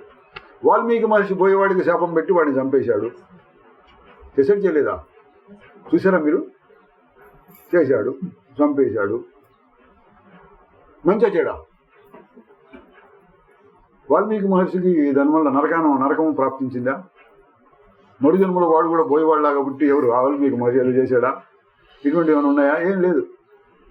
అవేం చెప్పలే. అటువంటి మహర్షి యొక్క దృష్టి ఏంటంటే ఈశ్వరాజ్ఞ నడుస్తూ ఉంటుంది. నా ద్వారా నడిచింది, ఇప్పుడు ఈశ్వరాజ్ఞ వస్తుంది. మంచి చెడు దృష్టి లేకుండా ఏది జరిగితే జరగనే అన్న దృష్టి జ్ఞాని యొక్క దృష్టి, మహర్షుల యొక్క దృష్టి. ప్రస్తుతం వీళ్ళు చెప్పినటువంటి భీమభాస దృఢులకు కూడా అటువంటి దృష్టి ఉంది. కాబట్టి వాళ్ళు ఈశ్వరాజ్ఞని ప్రతిఫలింపజేశాడు. మరి మంచి చెడు అనేవి కొంచెం కింది స్థాయిలో, లౌకిక స్థాయిలో, వ్యవహార స్థాయిలో ఇది మంచి. మనం సంఘంలో ఏర్పరచుకున్నాం కొన్ని నియమాలు, ఆ నియమాలను అనుసరించిపోతే మంచి, ఆ నియమాలను ఎవడైనా వ్యతిరేకిస్తే చెడు, ఇటువంటివి వచ్చినాయి. ఈశ్వరుడి దృష్టి చెప్పినప్పుడు ఈశ్వరాజ్ఞని పాటించేవాడు, ఎదురు లేకుండా ఈశ్వరాజ్ఞని పాటించేవాళ్ళందరూ మోక్షానికి అర్హులు. వీళ్ళు అటువంటి వాళ్ళు అనమాట అండి. ఘోర యుద్ధంలో వారిని సంహరించే వారికి మోక్షాన్ని ప్రసాదించాడు. ఎవరికి? శంబరాసురుడు భీమభాస దృఢులకి. కనుక ఓ రామ, వాసనాయుక్తమైన మనస్సు బద్ధం, వాసనారహితమైన మనస్సు ముక్తం అవుతుంది. ఈ కథలో చెప్పిన వాసనలు ఏమిటి? నేను దేహం, యుద్ధం చేస్తే నేను చచ్చిపోతాను, నేను సావకుండా ఉండాలి, నాకు కూడా శంబరాసురులాగా భోగభాగ్యాలన్నీ కలగాలి, ఇటువంటివన్నీ వాసనలు దామ వేళకట్లు కలిగించారు. భీమభాస దృఢులు ఎట్లా ఉన్నారు? అటువంటి వచ్చినప్పుడు నాకు సంబంధం లేదు, నాకు సంబంధం లేదు. ఏంటి నువ్వు అనుభవిస్తావు? ఏం అనుభవం ఏంటి? సుఖమేమిటి? ఎప్పుడు సుఖమే. వాడు ఆ సుఖం అంటే ఏంటి, దుఃఖం అంటే అనేది కూడా తెలియకుండా ఉన్నారు. అటువంటి స్థితిలో ఉన్నారు వాళ్ళు. మనం ఎట్లా ఉండాలి? ఇది రెండోది తీసుకోవాలి. ఎందుకు చెప్పాడంటే, ఇది ఇందాక చదివాను కదండి, నాది ఇది మొదలైన వాసనలతో కూడిన భావాలు వాళ్ళ అంతఃకరణలో ఉదయిస్తూ ఉండేవి. కానీ వెంటనే విచారణ చేత ప్రపంచం ఏమిటి, నేనంటే ఏమిటి, అంతే. ఇది మంచిగా చేయడానికి కాదు, అసలు నేనేమిటి, నేను కర్తనా? నేను కర్తను కాదు, ఈశ్వరుడు చేస్తున్నాడు. ఈశ్వరుడు కర్త అయితే మరి నాకెందుకు బాధ? అంతే. జ్ఞానం అంటే ఏం లేదండి, అన్నిటినీ ఈశ్వరుడు చేస్తున్నాడు లేదా చేస్తున్నాడు అనుకుంటే నీకేం బాధ్యత లేదు.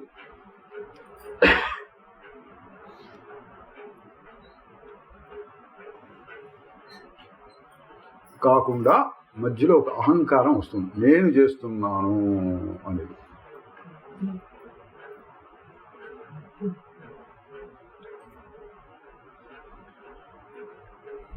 ఈశ్వరుని లీల చేత విశ్వమంతా నడుచుచుంటే కర్తనేనను భ్రమను చెంది కష్టములలో చిక్కనేలా. ఇది మనం నేర్చుకోవాల్సింది. కర్తనేననుకుని బాధపడతాడు ఎందుకు? నేనుగా చేసేది, ఏదో జరుగుతోంది. చేయువాడవు కాకపోతే చేయు బాధ్యత మోయనేలా.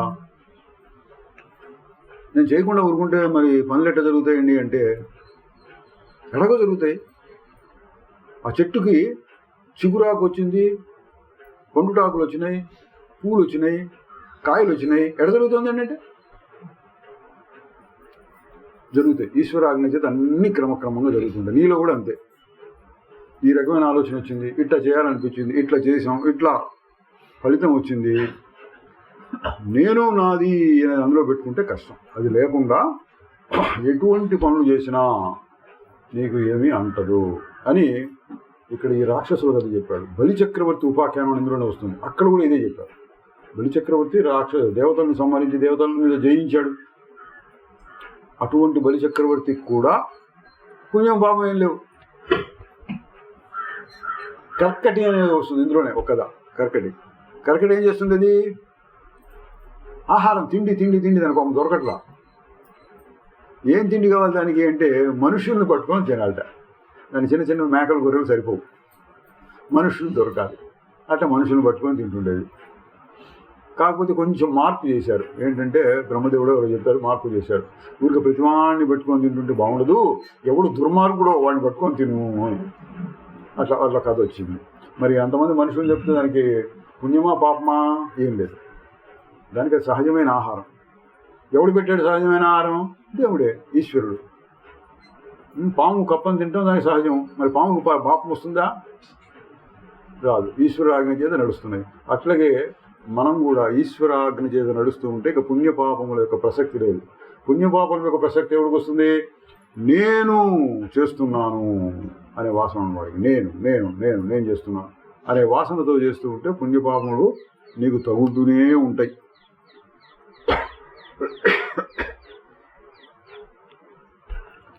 కనుక వరమా వాసనాయుక్తమైన మనస్సు బద్ధం, వాసనారహితమైన మనస్సు ముక్తం అవుతుంది.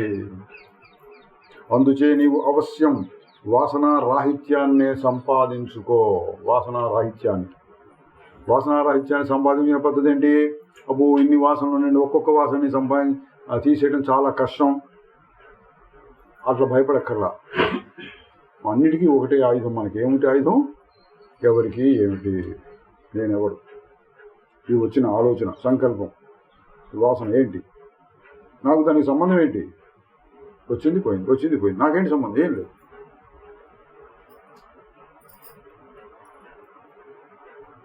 ఈ దృష్టితో చేస్తూ ఉండమన్నాడు.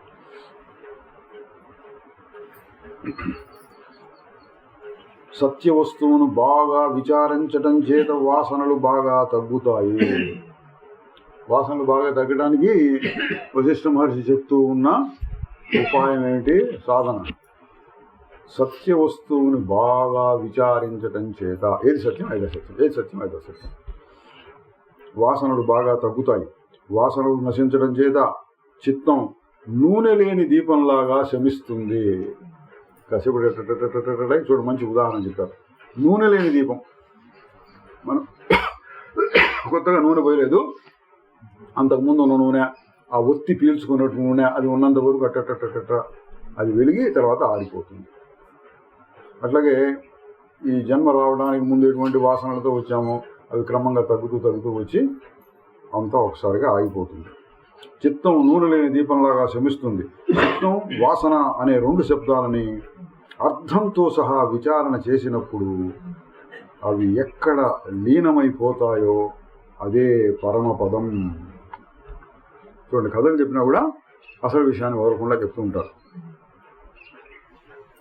ఏం చెప్పారు? చిత్తము, వాసన అనే రెండు శబ్దాలని అర్థంతో సహా విచారణ చేసినప్పుడు, చిత్తం అంటే ఏంటి, వాసన అంటే ఏంటి అని విచారణ చేసినప్పుడు అవి ఎక్కడ లీనమైపోతాయో. ఎక్కడ లీనమైపోతాయండి?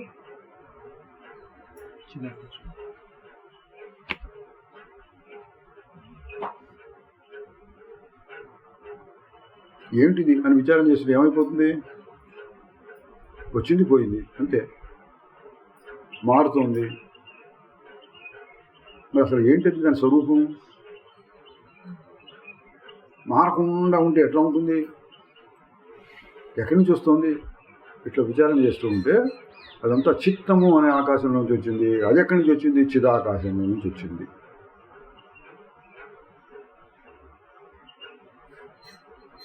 అది ఏమంటున్నారు? చిత్తం, వాసన అనే రెండు శబ్దాలను అర్థంతో సహా విచారణ చేసినప్పుడు అవి ఎక్కడ లీనమైపోతాయో అదే పరమపదం.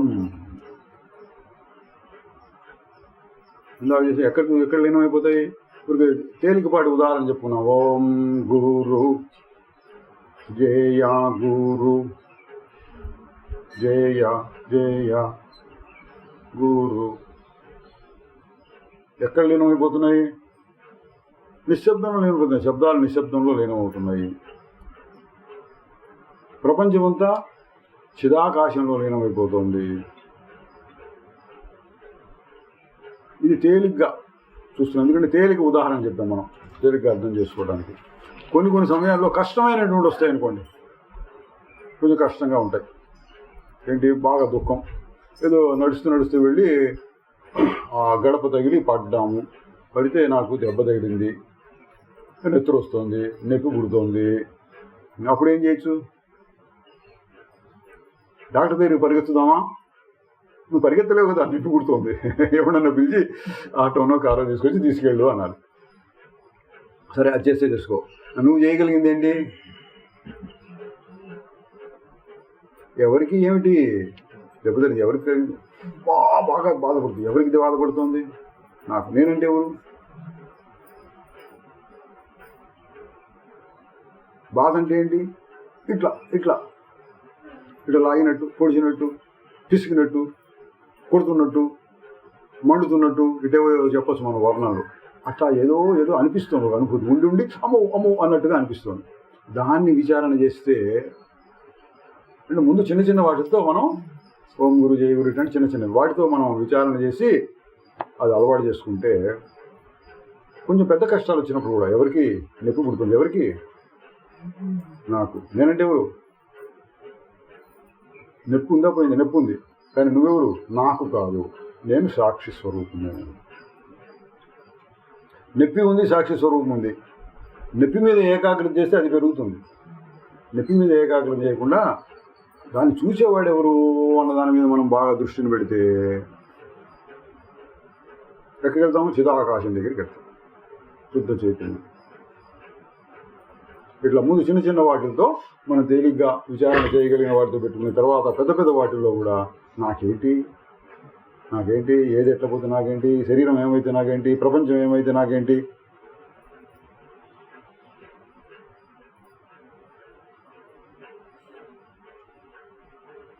అది మనం కొన్ని ఉదాహరణ దొరికితే, కథల్లో దొరికితే మన గౌతమ బుద్ధుడు చరిత్రలో కూడా దొరుకుతుంది. ఆయనకి ఎందుకు నా వైరాగ్యం పుట్టింది? మొత్తం రాజ్యాన్ని వదులుకొని పోయినాడు. ఎందుకని? ఏం లేదు ఇక్కడ, నాకు ఇంతకంటే మెరుగైంది కావాలి అని. అట్లా మనకి ఈ కష్టం ఆ కష్టం చిన్న చిన్న కష్టాలు వచ్చినప్పుడు తట్టుకోగలుగుతున్నాను, పెద్ద కష్టం వచ్చి తట్టుకోలేకపోతున్నాను, పర్వాలేదు. చిన్న చిన్న కష్టాలు వచ్చినప్పుడు ఉపయోగించండి ఈ విచారణ.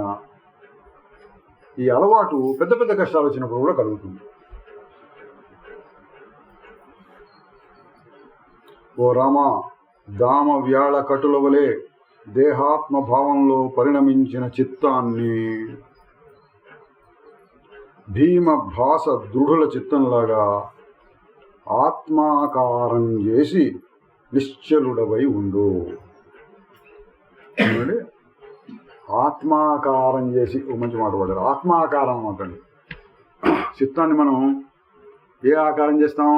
గోడను చూసామనుకోండి, గోడను చూస్తే మన మనసులో బొమ్మ గోడ బొమ్మ పడింది. చెట్టు బొమ్మ పడింది. ఆ చెట్టులో ఒక్క ఆకుని చూస్తున్నాం మనం, ఆకు బొమ్మ పడుతోంది. పువ్వు బొమ్మ పడుతోంది. లోపల ఎక్కడ ఫోటో తీసినట్టు. ఇప్పుడు మన కెమెరాలు ఉన్నాయనుకోండి, కెమెరాతో ఫోటోలు తీస్తున్నారు. సెల్ ఫోన్లో కూడా ఫోటోలు వస్తున్నాయి. దేన్ని కావాలంటే దాన్ని ఫోటో తీయచ్చు. అట్లా మనస్సు దీన్ని ఫోటోలు తీసినట్టుగా చూపిస్తుంది. అయితే అది కూడా మాయే, అది కూడా మిథ్యయే, అది కూడా మారిపోయేటటువంటిదే. మరి ఏం చేయాలి? ఆత్మాకారం చేయి అన్నాడు. గోడ ఆకారం, చెట్టు ఆకారం, పువ్వు ఆకారం, మనిషి ఆకారం, ఈ ఆకారాలన్నీ బొమ్మలుగా పడుతుంటే ఆ ఆకారం కాకుండా ఆత్మాకారం, అది ఎట్లా ఉంటుంది? ఆత్మాకారం గట్టిగాడితే ఆత్మకి ఆకారం ఉండదు, నిరాకార స్వరూపం. అయినా మనం ఏదో రకంగా ఒక ఊహ చేయాలి. దానికి ధ్యానం అంటే ఏదో ఒక రకమైన ఊహ. ఎట్లా? ఆకాశంలాగా ఉంటుంది, మహాసముద్రంలాగా ఉంటుంది, ఇదంతా అలలాగా ఉంటుంది. ఇటువంటిది కావాలంటే పెట్టుకోవచ్చు. నాకేది అంటకుండా నిశ్చలంగా ఉన్నాను నేను. ఆత్మ, శుద్ధ చైతన్యం. ఆగి చూడు. ఇటువంటి భావాలని మనస్సులో మళ్ళీ పెట్టుకుంటూ ఉండటం ఏమవుతుంది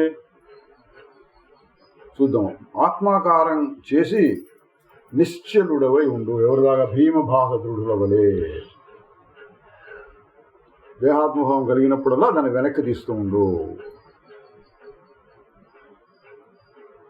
పిల్లలు నడక నేర్చుకున్నప్పుడు పడిపోతూ ఉంటారు. ఏం చేస్తుంటారు? తర్వాత లేవాలి మెల్లిగా, ఎవరైనా పక్కన ఉంటే లేపుతారు, లేదా వాళ్ళందరూ వాళ్ళు లేచి మళ్ళీ నడుస్తూ ఉంటారు.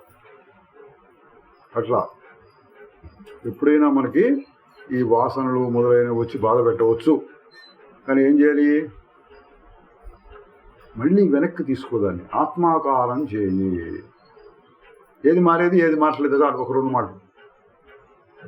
ఏది మారుతుంది ఏది మారలేదు, సత్యం ఏమిటి అసత్యం ఏమిటి. సత్పదార్థం వైపు వెళ్ళు, మారకుండా ఉండేదాని వైపు వెళ్ళు.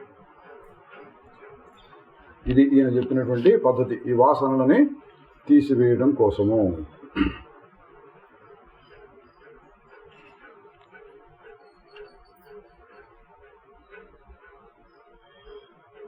తర్వాత వశిష్ఠుడు ఇంకా చెప్తున్నాడు, స్థూలమైన కర్మేంద్రియాల చేత కర్మ చేసినా చేయకపోయినా మనుషునికి ఉండే వాసనల ప్రకారమే మనస్సు స్వర్గ నరకాల్లో సుఖదుఖాలను అనుభవిస్తుంది. రామవేళకటులు లేదా భీమభాసురుడు ఏం చేశారనేది ముఖ్యం కాదు, మనస్సు ఎట్లా ఉంది, వాసనలే ముఖ్యము అన్నాడు. కర్మ చేసినా చేయకపోయినా మనుషునికి ఉండే వాసనల ప్రకారమే మనస్సు స్వర్గ నరకాల్లో సుఖదుఖాలను అనుభవిస్తుంది. కాబట్టి అజ్ఞాని అయిన వానికి కర్మ చేయకపోయినా కర్తృత్వం కలుగుతూనే ఉంటుంది. నువ్వు కర్మ చేయకపోయినా కర్తృత్వం ఉంటుంది. ఏంటి కర్మ చేయడం, నేను చేయకూడదని నిర్ణయించుకున్నాను అని అనుకోండి, వాడు కర్తే. నేను చెయ్యాలి అని నిర్ణయించుకుంటే ఎట్లా కర్తవ్యం, నేను చెయ్యకూడదు అని నిర్ణయించుకున్న కర్తవ్యం చెప్పాడు. కర్మని ఎవడు ఆపలేడు. మరి ఎట్లా, ఒకటే ఉపాయం ఏంటంటే వేరు శత్రుఘ్న విభాగం చేసి నేను కర్తను కాదు, నేను చేయటం లేదు. కాబట్టి అజ్ఞాని అయిన వానికి కర్మ చేయకపోయినా కర్తృత్వం కలుగుతూ ఉంటుంది. వాసనలు నశించినందువలన జ్ఞానికి కర్తృత్వం లేకుండా పోతుంది. ఇదండి మనకు బాగా ఆచరణలో ఉపయోగించేటటువంటిది. ఎందుకంటే ఎక్కువగా ఆచరణలో కర్త నేను చేస్తున్నాను నేను చెయ్యాలి, నాకు ఈ ధర్మం, ఇటువంటి మాటలు వస్తూ ఉంటాయి. అటువంటి సమయాల్లో బాగా ఉపయోగించేటటువంటి మాట ఇది.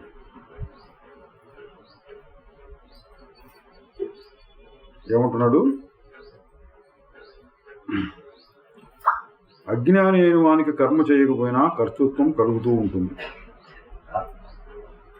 కర్తృత్వం ఉంటే, నేను చేస్తున్నానని భావం ఉంటే వాడు చేసినట్టే. జ్ఞాని అయిన వానికి వాసనలు నశించినందువలన కర్తృత్వం లేకుండా పోతుంది. మనస్సులో ఉండేటువంటి స్థితి ముఖ్యం, జ్ఞానం అజ్ఞానం. అందువల్ల మనం కర్మ చేయకుండా, చాలామందికి వచ్చే ప్రశ్న, నేను ఇట్లా నిశ్చలంగా కూర్చుంటే పనులు ఎట్లా జరుగుతాయి, మనం చెయ్యాలా వద్దా, జ్ఞాని అయిన వాడు ఎట్లా ఉండాలి అనేటువంటి సంశయాలు చాలామందికి వస్తూ ఉంటాయి. ఈ వశిష్ఠ మహర్షి యొక్క సమాధానం ఏంటంటే, కర్తృత్వం ఉండకూడదు. చేసావా చేయలేదు అది ముఖ్యం కాదు. ఎట్లా అంటే సాక్షి, పనులు చేస్తూ కూడా సాక్షి, నేను చేయటం లేదు, పనులు జరుగుతున్నాయి.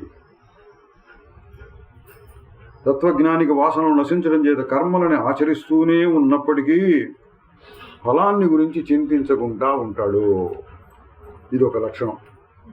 పనులు చేస్తూ ఉన్నప్పటికీ ఫలాన్ని గురించి చింతించకుండా ఉంటాడు. ఇంత చేశాను, ఇంకా ఇంత చేయాలి, ఎప్పుడు ఇది ఫలిస్తుంది, కుదురుతుందా కుదరదా, ఇటువంటి భావాలు లేకుండా చెయ్యాలి అని చేసుకుంటూ పో అంతే.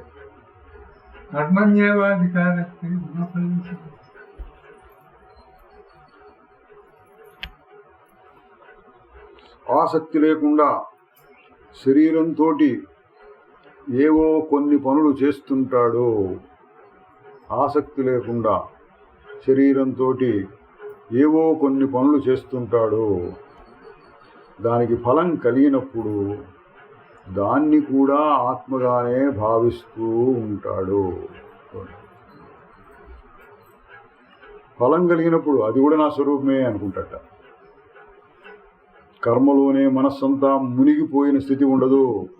ఇదండి, కర్మలోనే మనస్సంతా మునిగిపోవట్లా, కర్మ చేస్తూనే ఉంటుంది, తన స్వరూపాన్ని పట్టుకుంటూ ఉంటుంది. బ్యాక్గ్రౌండ్ మ్యూజిక్ అన్నాం, వెనకాల దాన్ని మర్చిపోకుండా కర్మ జరుగుతూ ఉంటుంది. మనం ఇక్కడి నుంచి అక్కడ దాకా నడుచుకుంటూ వెళ్ళాలనుకున్నాం ఉంటుంది. మొట్టమొదటి ఒక సంకల్పం, ఇక్కడి నుంచి అక్కడికి వెళ్ళాలి, ఇదేదో నిర్ణయం తీసుకున్నాం. తర్వాత నడుస్తూ వెళ్ళాం. నడుస్తూ వెళ్ళినప్పుడు మనసులో ఏ ఆలోచనలు ఉంటాయి? ఏవేవేవేవో ఆలోచనలు వస్తాయి. మరి నడవటం ఆగిపోతుందా? ఆపేస్తాము మనం నడవటం? ఆలోచనలు వస్తున్నాయిగా, వేరే వేరే ఆలోచనలు. మరి నడక ఎట్లా సాగుతుంది అంటే, ఒకసారి ఈ పని చేయాలి అనిపిస్తే మనసు చూసుకుంటూ ఉంటుందంతా. నువ్వు వేరే వేరే వేరే ఆలోచించుకోవడానికి తీరిక దొరికింది నీకు నడుస్తున్న సమయంలో. మనం ఏం చేయాలి ఇప్పుడు? ఇక్కడి నుంచి అక్కడ దాకా వెళ్ళాలి, సరే వెళుతూ ఉన్నాం. తర్వాత ఏంటి? నడిచేది నేను కాదు. ఇటువంటి భావాలు పెట్టుకోవచ్చు. నడిచేది నేను కాదు, నేను అకర్తని. శరీరం నడుస్తోంది, నేను అకర్తని. ఇటువంటి భావాలతో నింపుకోవచ్చు కదా. అప్పుడు పని ఏమైనా ఆగిపోతుందా? నడిచి ఇక్కడి నుంచి ఎక్కడికి వెళ్ళాలి అనే పని ఏమి ఆగిపోదు. ఏం ఆగిపోతుంది? అనవసరమైన ఇతర ఆలోచనలు ఆగిపోయి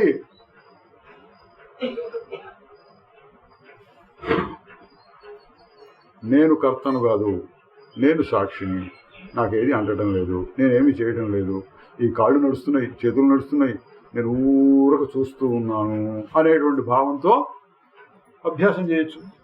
అభ్యాసం బాగా కుదిరితే అది అనిపిస్తూ ఉంటుంది. కాళ్ళు చేతులు కదులుతూ ఉంటే కదిలి తినేననుకోనేలా, కళ్ళు చెవులు కాంచుతూ ఉంటే కాంచి తినేననుకోనేలా, కర్మములవియే జరుగుతూ ఉంటే కర్తను నేనను భ్రమయేలా. కర్మములవే జరుగుతున్నాయండి. ఈ రహస్యం కనిపెట్టాలి. నేను చేస్తున్నానా, కర్మలు జరుగుతున్నాయా? ఈ రహస్యాన్ని భీమభాస దృఢులు కనిపెట్టారన్నమాట. ఆ విధంగా చేయాలి మనం కూడా. ఇట్లా ఎన్నో సమయాల్లో చేయొచ్చు. మనం ఎన్నెన్నో పనులు చేస్తుంటాం. ఆ పని ఏమో శరీరం చేస్తూ ఉంటుంది, వెనకాల మనం ఆ నిశ్చల స్వరూపాన్ని చూస్తూ ఉండొచ్చు. నిశ్చలంగా ఉంటూ పనులు చేస్తూ ఉండొచ్చు. అది జ్ఞాని యొక్క స్థితి అన్నారు. మనస్సుతో చేయబడింది, మనస్సుతో చేయబడనిదే కనుక మనస్సే కర్త అవుతుంది కానీ దేహం కాదు. కావున రామా, నీవు కర్మలు చేసినా సరే చేయకపోయినా సరే నీ చిత్తం మాత్రం వాని యందు మగ్నం కానీయమాక. అందులో మునిగిపోకూడదు. ఎందులో? కర్మ, కర్త, క్రియ, ఈ ప్రపంచం, నిజం, ఇది ఒక చెరువో కాలం అనుకోండి, అందులో మునిగిపోకూడదు. ఈత కొట్టడం నేర్చుకోవాలి. అందులో మునిగిపోకుండా ఈత కొట్టుకుంటూ వెళ్ళాలన్నమాట. అట్లా పనులు చేస్తూ ఉన్నా సరే నాకేం సంబంధం లేదు, నీళ్ళలో నేను ఎందుకు మునుగుతాను, నాకు సంబంధం లేదు అన్నట్టుగా చేస్తూ ఉండాలి. నీ చిత్తం మాత్రం వానేందు మగ్నం కానీయమాక. ఎందుకంటే ఆత్మ కాక మరే ఇతర వస్తువు సత్యం కాదు. ఇక నీ చిత్తం దేని మీద ఆసక్తిని చూపించాలి? దేన్ని పొందాలి? సత్యమైనది ఒకటే, నీ ఆత్మే. దాని మీదనే నువ్వు దృష్టి పెట్టుకో, దాని గురించే ఆలోచిస్తూ ఉండు. మరి ఇది కష్టమే లేదు. ఇప్పుడు కూడా పనులు చేస్తున్న సమయంలో ఎన్నో ఇతర ఆలోచనలు వస్తున్నాయి. ఆ ఇతర ఆలోచనలు అనవసరమైనవి. నేను అవసరమైన ఆలోచన ఉంటే ఇట్లా చేయాలి, అట్లా చేయాలి, నేర్చుకోవాలని కొత్తగా ప్రతి క్షణం ప్రతి మెట్టులోనూ ఆలోచిస్తూ ఎవరైనా అడిగి తెలుసుకుంటూ చేయాలనుకోండి, సరే అది అవుతుంది. అలవాటైన పనులు చాలా ఉంటాయి, అవి జరిగిపోతూ ఉంటాయి. అటువంటి సమయంలో పని మీద ఆసక్తి కాకుండా పని జరిగిపోయిన నుంచి మొట్టమొదటి ఒక్క సంకల్పం పని చేయాలి అని. తర్వాత అంతా నేను శుద్ధ చైతన్యం, నాకు ఇవేవి అంటటం లేదు, కర్మం నాకు సంబంధం లేదు.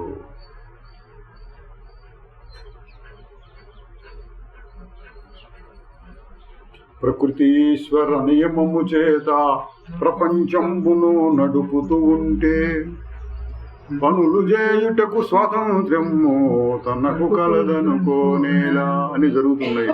నీకు పెద్ద స్వతంత్రం కూడా లేదు, జరగని నాకేం సంబంధం లేదు అని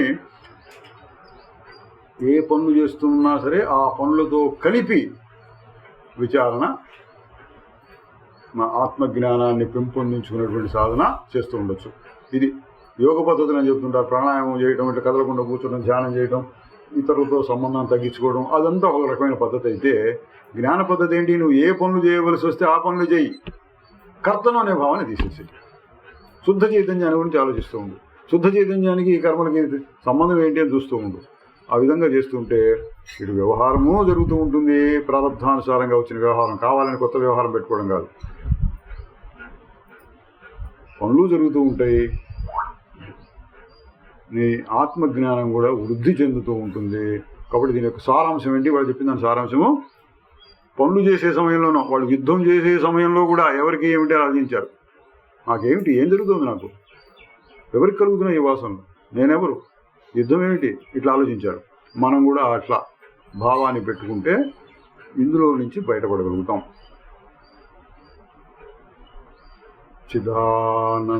చిదానందరూప శివోహం శివోహం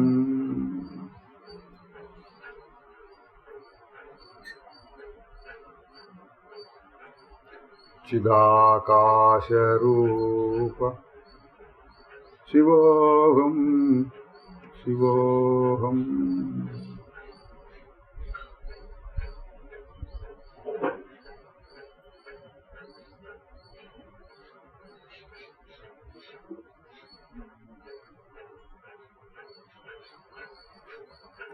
ఓం తత్సత్.